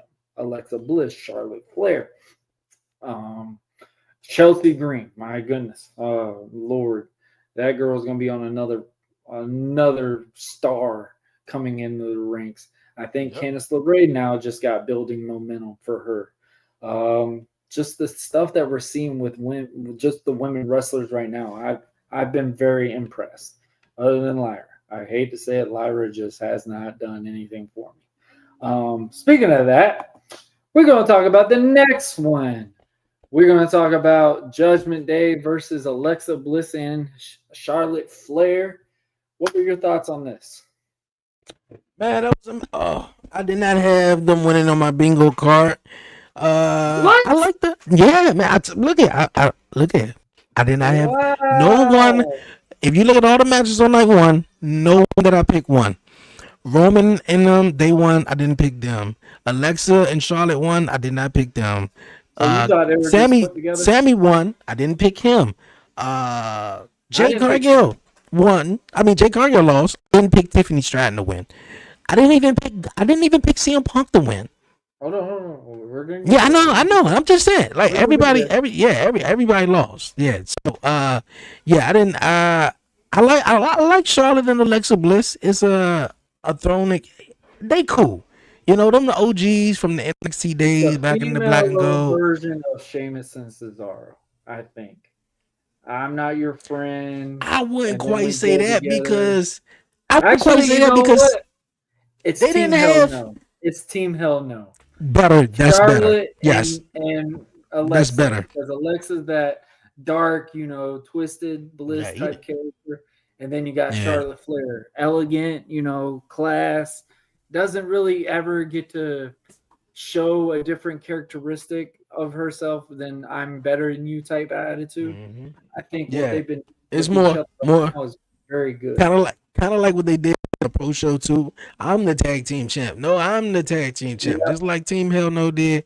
Oh, But yeah, they're They're great. getting, it's called We're Not Friends. I mean, Yeah, there it is, right there. yeah. And I say what they doing with Charlotte, they need to do with Rhea Ripley, and I think it'll be totally great too. But having Charlotte team up with Alexa Bliss is awesome. I'm a big fan of Roxanne and Raquel too. So I don't know. Roxanne Yeah, is Roxanne. Yeah. But yeah, I didn't expect them to lose, but they lost, and hey, it's cool. I'm all cool with it. I know we was just talking match about was the good. The yeah, the match match. was really I good. know we were just talking about Rhea and them two, which I think they could just if they did what they doing with Charlotte, just have Rhea in something different to where she's not always Dominant. knocking at the. Well, she could be dominant, but she could. But I mean, have- if you think have- about it, bro, if you think when we first started this, we literally said, me, you, and Brian, and even Shiz, we flat out said Rhea and Liv are lost. Like when they were in that little tag team, like it worked for a little bit, but it's like, what can they do to bounce back? We're still talking about Rhea and Liv to this day. And it's like they're in that monstrous, like Rhea Ripley's coming to your town. We're selling tickets out just for Yeah. mommy.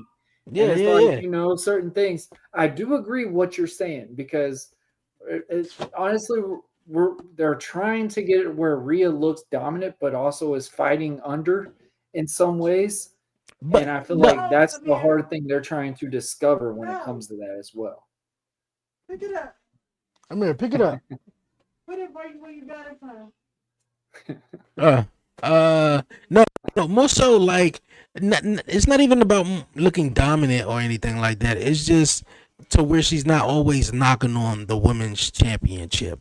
Yeah. Like I want to see something where she can get in a story that can just take her away from the women's championship or the women's title picture for at least a year.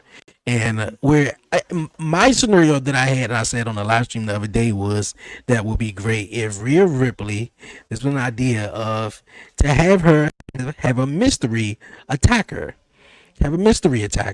to where someone shows up either after the match, after the promo, whatever, and they attack her. You know, they all, you don't even know who this person is. And then she tried to find, next week we come about, Rhea, do you have anything to say about who's this mystery? Do you have anything? No, but I'm going to find out. And they attack her again. And she still don't find out. But then she tried to pull the the mask off, but the person is smart. They got a mask on under the mask. So she tried to figure it out. Who the fuck is this trying to attack me? But it goes on for a little while, but then eventually, you reveal who it is. Who it is, I didn't even think of it, but I'm just something different for her to do, because obviously Charlotte got the tag team thing, and I think it'd just be a copycat just to do that with Yeah. Rhea. But just something different, just to have her outside of the title picture. Hell, it probably could be Io. She never beat Io, and Rhea is well protected right now. I feel like yeah, she is. something She off is. of that. But there's no doubt that she get like the biggest reactions every night. So Oh, yeah, no so doubt. I mean, when you hear that song, the crowd Mhm. loses it Yeah, that's- simultaneously. we talked about this too. One thing, but that's one thing about WWE theme songs. All you got to do is hear 1 or 2 seconds of the song, just how Everyone reacts to everyone's everyone song. reacts I love to it. it. I love it, and it stands them out too because when you first get into wrestling and stuff like that, you want to be discovered based off your entrance. That is your best way Your- to present yourself. It's your entrance, your finisher, it's the way you look too. Yep. I think all those 3 come into a factor though. All right. Oh, we gotta talk about it. Gunther Okay. and Punk. I was upset how it ended. I picked CM Punk to win. The biggest question was what was going to happen with the briefcase. We heard Seth was injured. I knew there had to be something that was going to play into that. I thought Seth was going to try to one up in the main event for the WWE Undisputed title, but we got a classic between Gunther and Punk. Yes, I actually set up classic with Phil in a match. I hate to say it, Punk he's been doing some of his best work right now. And my mouth is like really telling myself like you're really saying something nice about Phil Brooks. But the match itself, they told so many good factors to this. Gunther was beating the living daylights out of Punk. Punk was fighting under the entire match until they finally got to a spot where Punk clocked Gunther in the nose, and then they freaking I love what they sold with when Gunther got hit in the nose and Yes. he just leaned back. Yes. And when they waited for that moment, wait for it, boom, again. Crowd lost their mind again. And then they did it again. I will say, Gunther, the selling to that move is what made this match miraculously amazing because it was an old school match at its finest. When people talk about, I don't know why they talk so high about Gunther. There's a reason right there. Gunther literally could fit in any era of pro wrestling, flat out. Seeing what he did with Punk, obviously CM Punk finally, after the beating that he took, I won't lie, Punk took a beating by Gunther. Punk prevailed, won the match, but I'm sure Little Dre was really excited about what happened after that. Punk's waving the title up. We're getting to celebrate. We're waiting for someone to attack. And what do you know? What always happens when Punk has finally got something good going for him? It's time to, come on, Lil Dre, say it. Burn it down. And then all that. We see Seth come out in the crutches. We see Paul Heyman come out, which that's got to be a sting to Punk as well. Paul Heyman comes out with the briefcase, showcases it. Michael Cole made this memorable more than anything. He's like, oh, he just reminded CM Punk that he still got the briefcase. Da da da da da. And then we see Seth Rollins go to crawl, step back, and then throws the crutches off. The heist of the century is reborn again. Seth Rollins goes in there to fight CM Punk, and Punk gets the victory. Dre, floor is yours, my friend. Yeah, man. I had Gunther winning, bro. But this match was the match of night 2 for me. I mean night 1. Night 1, tremendously classic main event between between Gunther and CM Punk. But once Gunther saw his blood, that was a wrap. That was it. I Yep. never seen Gunther like that ever. And I don't think I ever seen him bleed. But boy, No. when he saw his own blood, oh, it was a wrap. It was like he got scared. He got It's like scared. Superman met Kryptonite Yes, and just and couldn't prevail. I love the story of it. That mean like if Gunther is a badass, which he is, make him bleed. There's this Make him weakness. bleed, Yep. and that's his weakness right there. That's his weakness. And I thought it was brilliant the way they told that story. CM Punk giving him to go to sleep, boom. And everybody kept saying, you know, man, Seth Rollins, he's gonna cash in. But he was gonna cash in on like the WWE. But I was like, it don't really make sense. In a way, I Yeah. thought he was gonna one up Cody finally. Yeah, but I really think thought that was gonna happen. that's gonna come. That's gonna come because he got Cody a one up because Cody beat him three straight times. You know, Hell in a Cell, WrestleMania, and Backlash. Well, I when Cody think we're came gonna back. see something in Survivor Series between them. But like you Maybe. just said, Seth Yeah. Rollins once again. That's really the Seth Rollins title. It's Seth Yeah. Rollins and Gunther. I don't Yeah. see anybody else. I hate to say it. Jey Uso had a cool win. It got it over. It got the prevailing. Got it what he wanted at WrestleMania, and that was it. And I Yeah, felt I- like I didn't see him, cashing in. I didn't predict. I just thought he was just gonna come down. I knew he was And, cashed like, in. I he just was- didn't know he- exactly he who. was- Because I'm thinking, dude, how many more times can we go with CM Punk? But Yeah. it works because that is going to be the biggest thing that Punk's going to have to get over. Is Yeah, Seth Rollins. Seth was on a talk show. I don't know what talk show he was on though. I don't know if he was hosting that day, and he was talking about it. Yeah, this knee is going to be out for some time, and I'm not saying I believe Paul Heyman anything he says because yeah, you can take that for face value or whatever Paul says. He could be lying out the side of his mouth, but he was like, Seth Rollins got up to next year, and even that philosophy, I was like, I'm cool with because I always wanted to see someone have the Money in the Bank briefcase almost close to a year, and be like, yo, you got 2 weeks. Yo, you got 1 week. Oh, you got 48 hours. Are you going to cash in? I thought that would be really cool, but they never done that. But Seth Rollins fooled everybody, came out with the crutches, threw the crutches down, ran down to the ring, cashed in. And all I can say is CM Punk, payback is a mother.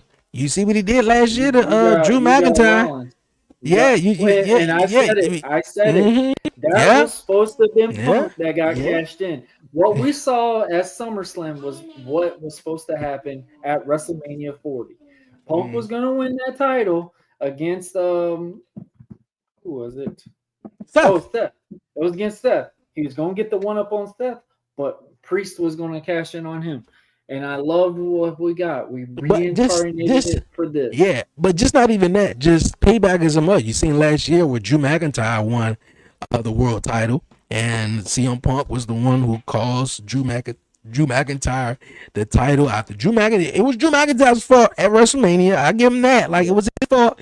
He got into CM Punk's face. CM Punk fought back. He was injured, and then Damian Priest cashed in. But at Money in the Bank, where Drew won Money in the Bank, and then he cashed in, CM Punk cost him the world title. But hey, look, payback is something else though. And Seth Rollins won the World Heavyweight Championship. I thought it was phenomenal. I thought it was really, really nice. Like, even the story they tell them between the two. You So said something that was phenomenal. We're talking about the main event, the match that's been talked about for a while. Obviously, there was big speculation on Friday Night SmackDown. Cena changed character. Obviously, everybody's like, "Oh, his heel run was dry, whatever." I loved the heel run. I thought it was something different. It was something certain cool. parts. It was dry Now- on certain parts, but it was think exciting. just because everyone expected so much different, and I think Cena spoke it really well. I won't go Go ahead. first on this one because this what you just said though. And it goes back to Friday night. Like, John came out there and said everything. Okay, real fast. The heel turn was definitely phenomenal. It was great. It would have went down. It would have went down as one of the greatest it would go down as one of the greatest moments, but it would have. Final boss. Yeah, it would. It's going to go down as one of the greatest moments, but it will not go down as one of the greatest heel turns in the moment because of certain stuff. Now, John Cena had really cool moments, coming out of there the first time and saying what he was saying. I was like, damn, like it's kind of true. Like they did boo him all them years and etc. Went on. Even the pipe bomb that he did when he replica CM Punk, that was a cool moment. It was some cool moments. But on Friday night when John Cena said, yo, look here, the heel turn, that was just for good TV. Everybody else left me. You don't see Travis Scott nowhere. Where the hell is The Rock at? We've been trying to wait for him forever. You feel me? Like this was all. And it goes back, and it goes back to the WWE Unreal documentary on Netflix. If you haven't seen it, it was all an idea. It really wasn't John Cena's idea. He was just like, John. Triple H was like, John, how you think about it? John said, I'm down with it. I fucking love it. It was really The Rock's idea. And The Rock really never came back in to really like be by John Cena's side and tell the heel story and go for it. And it just didn't work out. I even thought that The Rock was going to come out at SummerSlam because what John Cena said on SmackDown. And I thought instead of who had been at the end of the show, it would have been The Rock. Like, hold up, wait a minute. You talking smack about me, bro? Like, for real. And I thought he was going to, try to help John, but John refuses to help. But then the help goes to Cody. Cody flips, and then he joins with The Rock. But that didn't happen. But we seen somewhat of a heelish Cody Rhodes, which the matchup was phenomenal. It wasn't a heelish way. It was. If you look at it, No. Hold on. Now, I agreed to it in a T of what you're saying, but Cody hesitating every single time hitting him with the turnbuckle. Cena threw stairs at this good man. Guy. Yeah. Cena threw stairs at this man. How you going to tell me that is a babyface move?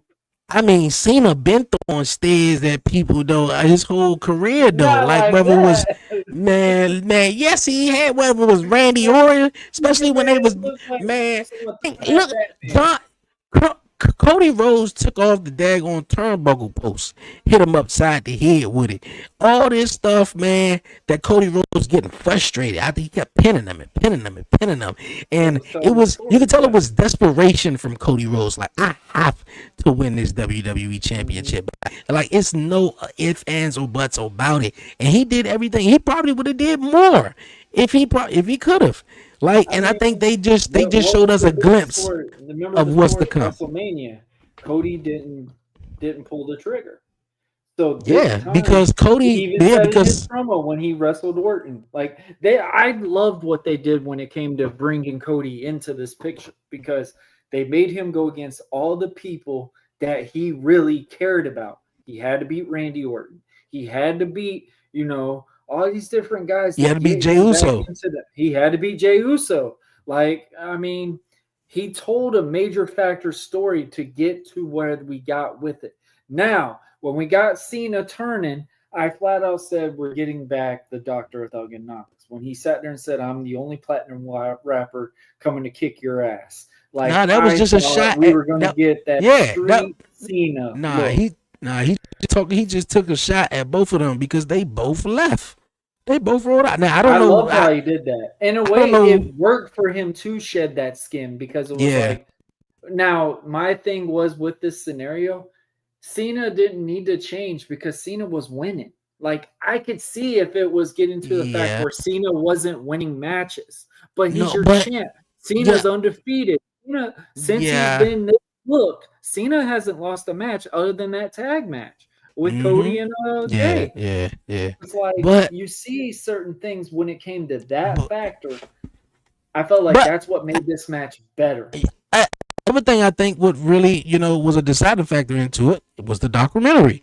Everything got out there into the light and all, the backstage, stuff was talking about Cody, a babyface Cody and Cena, it won't work. We clearly saw that was the best option between Yeah, these two. but that was, I don't know who idea. I think that was Bruce Pritchard's Bruce idea. Richards, yeah. Yeah, and they wanted to do something different, and it was just an idea, and until they realized what they had and what they didn't have, and it was just like, you look here, we only got a couple of months left with John Cena's career, and John actually wanted to do a babyface thing. He wanted to shake people's hands and all of that stuff. Like, that's what he wanted to do, and like we said. In the documentary, Triple H asked The Rock, okay, you reached out to John. Do you guys see any foreseeable future? Rock said, yeah. His ass didn't show up ever since then. So I don't know what happened. I don't know. I look at, I don't know. And I know Rock is a long gamer, so I don't know. I still think we're probably getting Rock and I think we're getting Rock and Cena for his final one. That I sounds think like that it. would That, be really fucking sweet, especially on a Saturday night's main event, bro. Who oh, would hell ever no, thought no, you see The no, Rock no, versus John Cena? mm-mm, mm. Not a Like, Saturday come on. night's main event. I'm sorry. That's I what don't this know. last Saturday match is night's gonna be. It's Saturday. Saturday's night main event. I know Saturday night's main event is just, I can't get with it, man, because they just, all they do is just, okay, we I come mean, we're back, getting Cena's we final match on we have a, this. I get you, but it's going to be on NBC and Peacock, and just based off of the last four, I'm not really digging it how they really do it though. Like, It's it's a very high a produced very, Raw or SmackDown. That's what it is. I get that part, but it's very, but Super Raw, you got a little bit more time. You got way Yeah, more time. You're yeah, obviously you're on cramming a lot Netflix. of shit in. Yeah. And with SmackDown, at least you got somewhat of a time frame. With NBC, and knowing they got to be off by 10 o'clock for the nightly news to come on, and with Saturday nights, what was it? Saturday nights. What's the show? What's the show come on Saturday nights on NBC? Oh, SNL Saturday Night Yeah, Live? Saturday Night Live. Yeah, that comes on too. So they got to be off by 10 o'clock. So there's no going over or anything like that. It's kind of like similar to when SmackDown was on Fox. They didn't Yeah. go over that 10 o'clock, because of the Gotta nightly get that news and channel. everything. That channel Yeah, they news, gotta. man. Yeah, they gotta get off. So with that, it's tricky because it's in a tightly time frame. The only way they can do it is if it's at the beginning of the show. I think the show Because I is feel gonna be like, fully focused on Cena. I don't think. I hate to say it. Goldberg had a good match for his final one, and I man, but honestly look would say what this, happened. but they ain't gonna rush Cena's speech. I guarantee you, they're gonna put that extra Are time you in sure? for NBC. Are you sure about that? Bro, Cena? I don't think they rushed Goldberg's, but the thing Oh, was, honestly, I it think it was it smart what just they did with Goldberg. They made you go on YouTube to watch his speech. Like they did they made did you they go did, and look did at they it. do they got it on YouTube? I didn't. When I tried to Yeah, it was look, on I didn't see YouTube. it. It was on YouTube and social media. Is it a fans video or is it actually WWE's No, it's video? the actual WWE produced Okay, documentary where Cody okay. came out and Come everything. here. No. Give So mommy the juice. Look, all Get rid of what I'm juice. gonna say this: we got a couple of clips of this match I really want to dial in with. Go get some This water. right here was John Cena's best match give me the in a long fucking time. I do Mhm. not want to hear Cena can't move. Cena can't do, certain things. Cena did everything in this match. He did a code red. Yeah, go Cena get a did. water. I want some water too. Cena did Go a get a freaking water so Hurricanrana. we can share it. Go get a water. Like Cena threw Cody back and forth. Like I mean, it was the chef's kiss when it came to this match right here. The These chef's two kiss. over delivered. Cody's opening to his dad coming out talking about a message that really just honestly, I felt like that's what he needed to hear for the WrestleMania, especially for his first one. But to see that and be like, yeah, the real capture of you finishing your story is beating the guy that literally not only did you idolize, but at the same time, that was the level that you needed to be at that level and get that shock right here with Cena. I mean, dude, I match of both nights, flat out. Two guys giving you a very, very entertaining, heartfelt match. Like you got into it. Cena threw Cody off the top rope. Cena did a AA off the top rope. Cena did the code red I could not believe Cena took that one. They went in and around the crowd. Like, this was a legit. It didn't hurt either one. Made both of them look super strong. Cody was more of the fighting under. I think this was really we really are discovering John Cena. Like, this is his very last big match in the main event picture, obviously in the WWE title picture. I felt like that's what we got out of this. Like, I loved what they did with this one because Cena came out like Super Cena, flat out. That's what we got that night was Super Cena. Super Cena was kicking out of everything. Cena looked unstoppable in certain ways. Cody, the way he would sell when he was getting to the 2 and Cena kicking out. I mean, Cody was sitting there just like, what else can I do? What else can I do? And then when Cena had that reaction finally where Cody kicked out when he hit the AA off the top rope, I thought was really freaking awesome. But yeah, man. Dre, what's your opinions on this match, brother? It was a classic.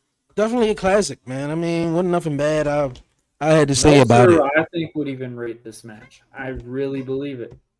Yeah, it was definitely a classic. Everything that was told.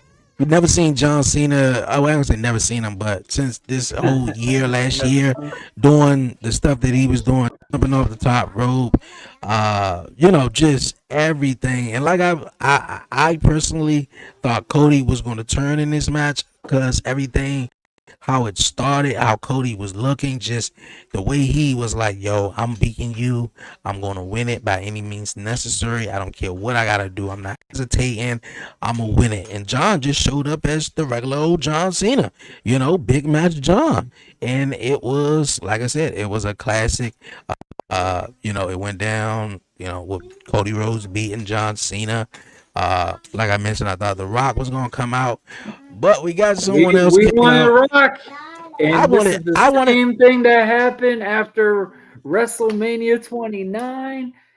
Cena wanted Rock. We got. I even said it. I think this was the holy shit moment of the night. We got Brock Lesnar back in WWE.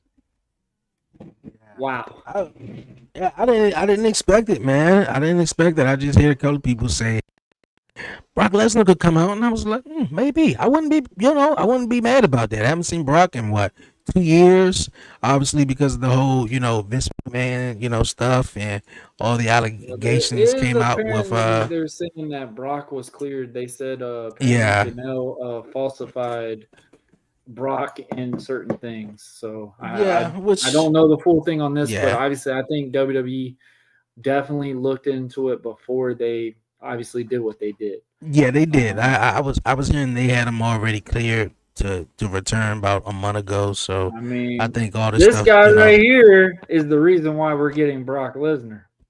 I mean, to be honest with you though, when I'm excited to see Brock back, but I'm not too excited to see the match. Like, how is the match going to go? It's probably going to go how it always went. Like, I mean, Brock Lesnar taking John Cena to Suplex City. This guy right here, Brock and Cody did a phenomenal series together. Obviously, I think what we talk about when we go with Cena and Brock, like even Super Cena's kryptonite was Brock Lesnar. So, I mean, I don't know. I mean, it could go different ways. Obviously, the rumor has it they're facing each other in Paris. Obviously, Cena will be on SmackDown Friday night, which that's part of one of the dates that's about to be it. How do you feel about this, bro? We literally only have 5 more months. I'm not happy because none of the dates say Washington D.C. on them. The ending of SummerSlam, it felt like that was Cena's final match. Yeah, no, I heard somebody else say that too. It gave that feeling. So I remember when I was watching, I'm sitting there, I'm like, somebody's got to come out because this ain't Cena's very last match. But the way we were getting that feel for it, like fans, I loved how Cena told them, it's like, hey man, cut my music. I want to hear y'all. And I mean, just hearing certain things. And the one thing that really touched me more than anything is when you hear him and Cody talk. Obviously, with this right here, we hear him and Cody talk, Yeah, Cody a and crybaby. You can tell. you You can see tell he. Cena. You can tell Cody a natural crybaby. He cry over everything. I mean, He got it has so. an He got so. emotional feel to it I because know. you I got to know. think, I know. like, I know. I know. But you just won the WWE Championship and everything, man. Like, yeah, you just beat John Cena, man. You put some hair on your chest. Right, don't let it get to I you. But mean, I know apparently Cody Cena Rhodes. said some really in-depth shit to him. Like, But it don't even matter though. the thing With that everything, got me emotional was where Cena sat there and told Cody and said, "That's all I got. That's all I yeah, have." yeah. But That part everything, really, that's that part is like realizing, like, damn, nah, yeah, Cena. nah. You know what had me emotional? What on SmackDown with John Cena, man. I don't even want to ruin wrestling, man. I just want to take the title home, man, so y'all won't forget about me. I was like, oh, okay, all right, John Cena. Now you trying to play babyface up again. But Cody Rhodes, he say everything emotional to him. He's just always crying though. So hey, but that's what's up. It was a cool moment. Everything was nice. Night 2 really stole it for me. Everything was This match definitely stole the cool. whole weekend, in my opinion. It did what Yeah, it needed to do. yeah. Oh, before we wrap it up, man, I know we didn't mention one thing. I know we talked about the ESPN thing that came out today. SummerSlam, of course. Cody Rhodes winning the WWE Championship. Brock Lesnar coming back. Seth, Seth Hulk Rollins, Hogan, man. We lost the great and the Hulk yeah, Hogan, man. What very is your Hulk Hogan. favorite? What is your favorite Hulk Hogan match or moment? Bro, not even a hesitation. WrestleMania 18, Rock and Hogan. There we go. I There we go. mean, I mean, I've said it on a couple of podcasts recently, and I mean, I got to meet Hulk Hogan a couple of times. Obviously, I went to his beach shop in Orlando on WrestleMania weekend when it was in Orlando, and man, it was really cool. And just to see, like, Hogan was not just like, hey, man, yeah, brother, like me, like me. Like, Hogan was very down to earth. Hearing people talk very good about Hogan, like cops and stuff like that, are like, man, Hogan always looks out for everybody. And obviously, me being in Florida, Hogan was a big staple in Florida. And it was really cool to see, obviously everything that also goes down with Hogan, everyone has their opinion on it. But seeing Governor DeSantis actually publicly talk about Hogan's passing, that just shows you how strong the passing of Hogan is in Florida itself. But man, Rock, Hogan, obviously the big spot was where Hogan was supposed to be the bad guy. I mean, Hogan ran Rock over with an ambulance. I really thought he killed my favorite wrestler of all time. I mean, I cried. I'm like, how can you live with yourself? I remember my parents would always tell me, like, Warren, you don't know how good Hulk Hogan was. Which, in my opinion, Hogan looked better now than what he did when he was in wrestling. Like, in reality, like, Hogan has abs and stuff like that. And when everybody talks about how global Hogan was just big with some big ass arms. And a lot of people don't realize how big Hogan really freaking was.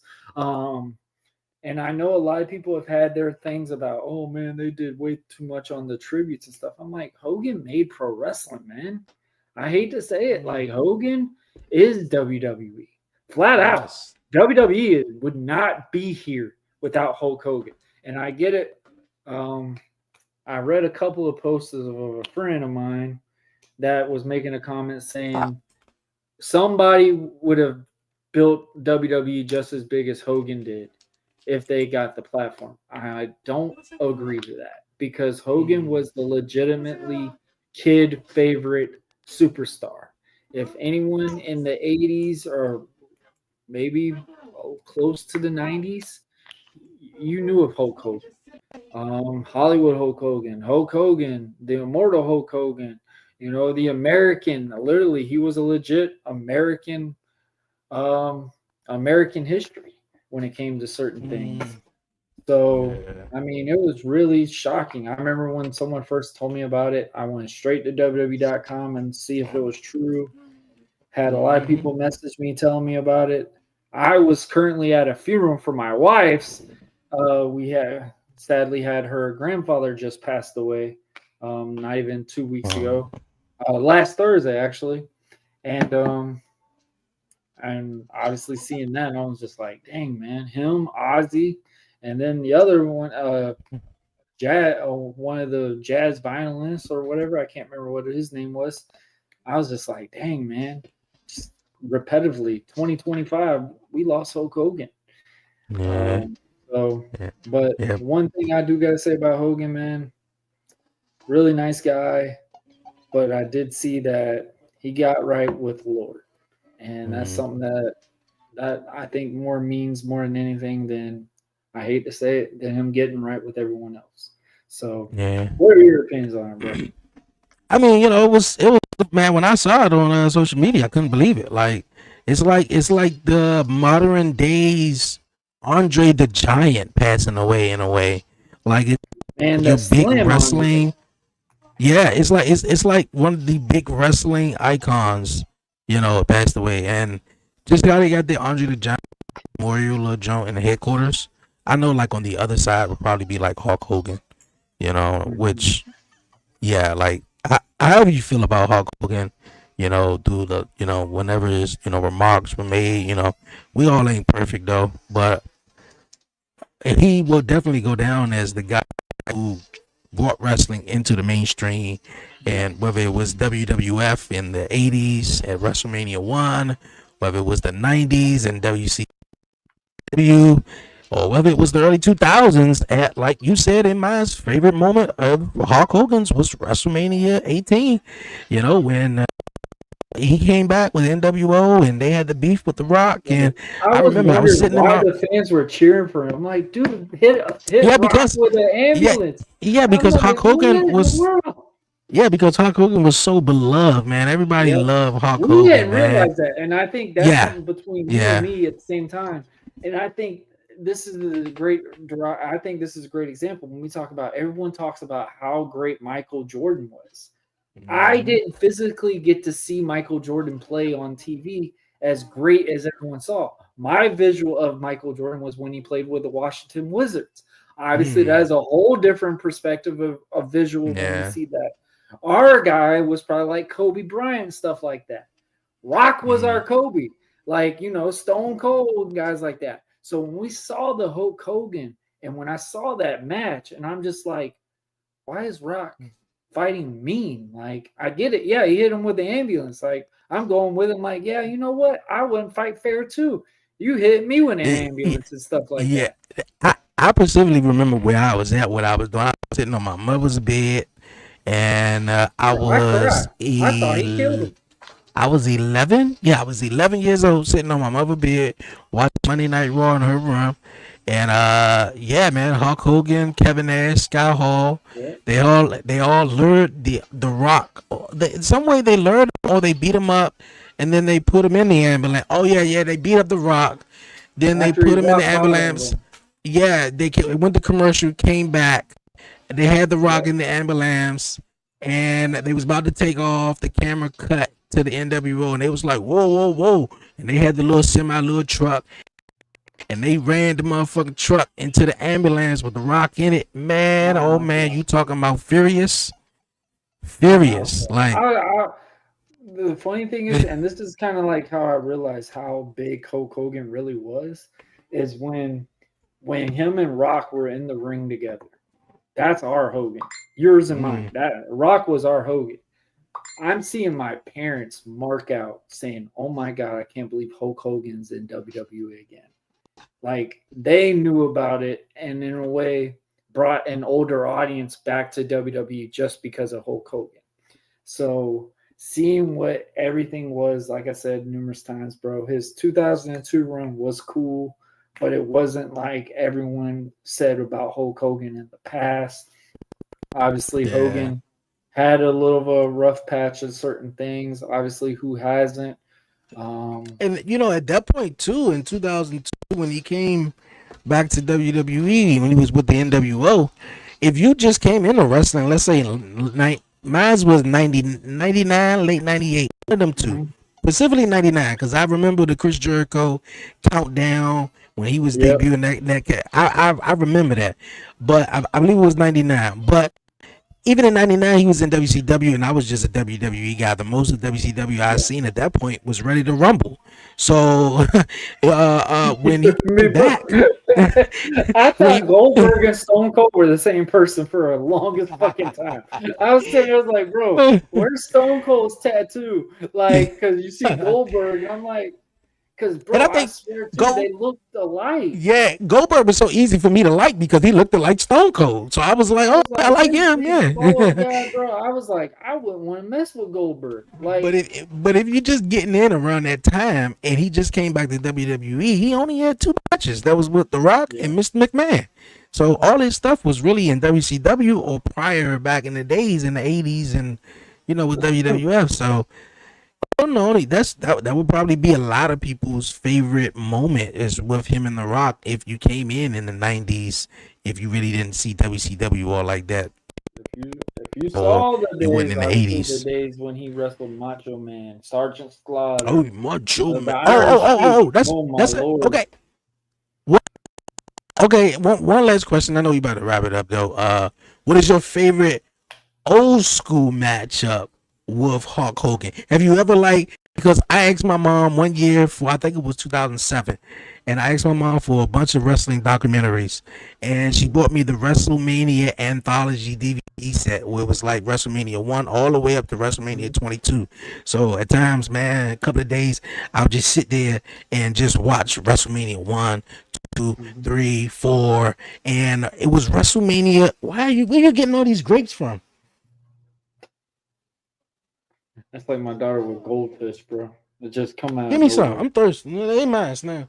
Um, yeah, like the one with Macho Man. Oh yeah, because I think it was the most fantastic stories are when they got some realism in it, and when Macho Man was obviously Hulk Hogan Miss was Elizabeth. Macho was mad at Hulk Hogan, yeah, because though Elizabeth and they had the mega powers at WrestleMania 5. I thought that was cool. So yeah, just a little old school Best stuff. old school match: Hogan versus Sergeant Slaughter, and this is when Sergeant Slaughter turned on America. I thought that was really just a whole and just seeing the crowd when it came to that. But obviously, the best feud for Hogan is either between Macho Man or Roddy Piper, hands down. Mm-hmm. But yeah, man, my thoughts and prayers go out to Brooke, Nick, and obviously his wife Sky. Um, Linda's doing way too much on social media. She's the one that cheated on him with a kid, and trying to say that the man cheated on her is just kind of laughable in my opinion. But yeah, man, we lost an icon, and my thoughts and prayers go out to the family. Obviously, he did just have 2 new grandbabies, so I mean, father time ain't nice to people, man. But we got an awesome SummerSlam, and the biggest thing I want to say when it comes to Hogan, I wish Hogan could have saw the social media in a positive perspective than what he was so used to on a daily basis. Yeah. The tribute to Hogan, I think he would have really had a smile on his face because sadly, the last time he was on a WWE camera, they Yeah, booed he him got out. booed. Yeah, he got booed out the building. Yeah. So, yeah, man. But Dre, man, we are finally on the farewell of this episode. Obviously, this is our coming back. Obviously from the big break that we had. So, guys, y'all make sure y'all tune in every Wednesday on either my channel, the Buzzing with Marlo channel, or my boy Dre on Wheels from the 1130 podcast Talk Pro Wrestling channel. We will be on every single Wednesday. We are back, guys. I know it's been chaotic. You see Dre doing watch alongs. I think it's time for him to get a little bit of extra wrestling channels in there to just talk about it, not have to just react every time. Even though, shout out to you, shout out to Brian. Y'all killing it on TikTok now. I know that's something that y'all been wanting for the longest time is to be a star on TikTok. Shout out to our boy Devin. Devin's been on Netflix 3 times now, I think. He got reacted for the Yeah, I Brock did see Lesnar that. return. So that I love what they're doing. I love everything that content creators are doing in a positive perspective. You Most content creators definitely. need to chill out sometimes though. My goodness. But Dre, the floor is yours, man. Anything you want to finish up on? Nah, man. Hey, don't chill out, man. Keep posting. Keep doing your shit, man. Hey, No, you know, I'm like, talking about the ones that are sitting there dragging. Oh, SummerSlam was mid and stuff. I'm like, what were you watching? Like, I mean, look, I look. I don't even look. I'm just talking to man. You just everybody got an opinion. Everybody got I an get it. opinion, I get and it, but you we know, talk about, oh, we want to make new talent, we want to do this, and it's like we get that opportunity, we I get know. that chance, and they just Yeah, shut it down. yeah. But wrestling is one of them Jones, man. You universally can't make everybody happy because somebody is going to have a problem with something, or this might make someone happy, but this person might not like it, Yep. or that person might not like it, but everybody loves it. So it's just at a point now where it's just like, you know, whether it was good, whether it was bad, you watched it, you enjoyed it. Hey, you know, but did I enjoy it? I enjoyed it. Did I think certain parts were like, yeah, of course, you know, but hey, that's just how it goes though. But yeah, man, like I've been doing my thing. We back at it next week with Commission Talk. We got a podcast episode which we don't just we talk wrestling and we just react to Monday Night Raw and SmackDown, where I got the podcast show every other week. We'll be talking We're wrestling, gonna man. probably get Last one I another watch did, along in sometime soon. We'll get another one in. shit, man. Look, here, some of them. Well, after this past week, I was excited to be off and not do I one last know. night.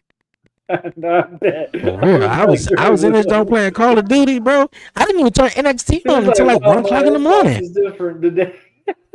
bro. I didn't turn NXT on till 1 a.m. man, so I can just watch it straight through, fast forward or whatever. Because sometimes I just want to just sit and not just react to it. I just, you know, but I know like when I post the clips and when I do the Jones, like you know, like different people be coming in and they, you know, it's like building a fan base. You know, people be like, yo, you In coming a back, you way, doing you're this, you introducing know? people into watching wrestling at the Yeah, same time. yeah, that too. Come here, come here. Also, guys, we usually do a Right there. weekly dad rant. We're not. We kind of went a little bit. Yeah, we're gonna do one over next week. time next time. Yeah, with this, So yeah, with we this will little, yeah, do a really good dad rant next week. yeah. We 2 hours in. We'll do one next week with this little midget behind me getting into every daggone thing. Real, about to take him in the room, power bomb his little ass. But yeah, man, just keep doing your thing, man. We Oh, be back cash at it in. next week.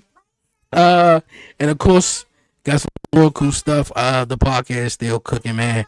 You know, I just, you know, lay back and just start doing the wrestling content because that's what really I always said it, especially to my fiance. I said the wrestling shit gonna really pop off, man, and just, you know, doing it with wrestling, you just getting new followers every day who just want to just be interactive, you know, who like wrestling and stuff like that. And with the other content, it can go both ways, you know. Like some people, you know, will like it, some people will not, you know, like it's. But I feel like with There's a that, lot of you them there now. I think that's the biggest things too. Now it's a not lot of them who, like it obviously focused on interviews and stuff like that.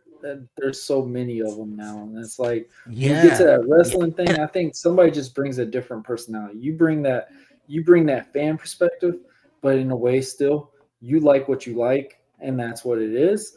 But you are very open minded when a fan says something and stuff, and you're very interactive when it comes to your watch mhm, alongs too. And that's something yeah, that a lot of people do need to focus on. When you do these watch alongs, you need to be interactive with the audience. So you hmm keep that thing drive in, dialed in, entertained. They don't even have to watch the show and they're going to be entertained just by listening to you talk and stuff like that. And that's something that I feel yeah, like you've really been doing good with.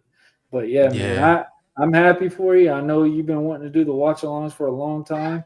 And now it's Yeah, I'm like ready. I I'm don't ready to. see you. Yeah, I got some podcast episodes, man. Keep ready to go because I You ready got to some change it topics to up? talk about. Now I ain't ready to change it up, but I ain't done. No, I'm saying That. you're ready to change it up once in a while, Yeah, that too. But the wrestling going to be number one. But I gotta come back. We got some stuff to talk about, man. We'll be on 11:30, and definitely on the regular podcast though. But yeah, man, I'm trying to grow the channel, man, and just keep eyeballs on it and just keep pushing forward. Mm-hmm. Hey man, I love it. Guys, this has been another great episode of Commission Talks. Like I said, we went a little bit longer today just because this is the first episode back. But guys, if you are new to the channel, make sure you like, share, and most importantly, subscribe. It's very, very important for us. This is how we get built up to a community. This has a foundation. And more importantly, you hit that bell right there. You are notified when we are live, when the episode is coming up, what's going to be happening next, what show is Dre going to be on next, all those different things. So, guys, this has been another great episode of Commission Talks. I'm Warren Marlowe, the host of the Buzzing with Marlowe podcast. That is Dre on Wheels from the 11:30. And ladies and gentlemen, like what you like, love what you want. I know we didn't talk about AEW much, so we'll definitely cover that next week. But guys, we are out. Later. Bye-bye.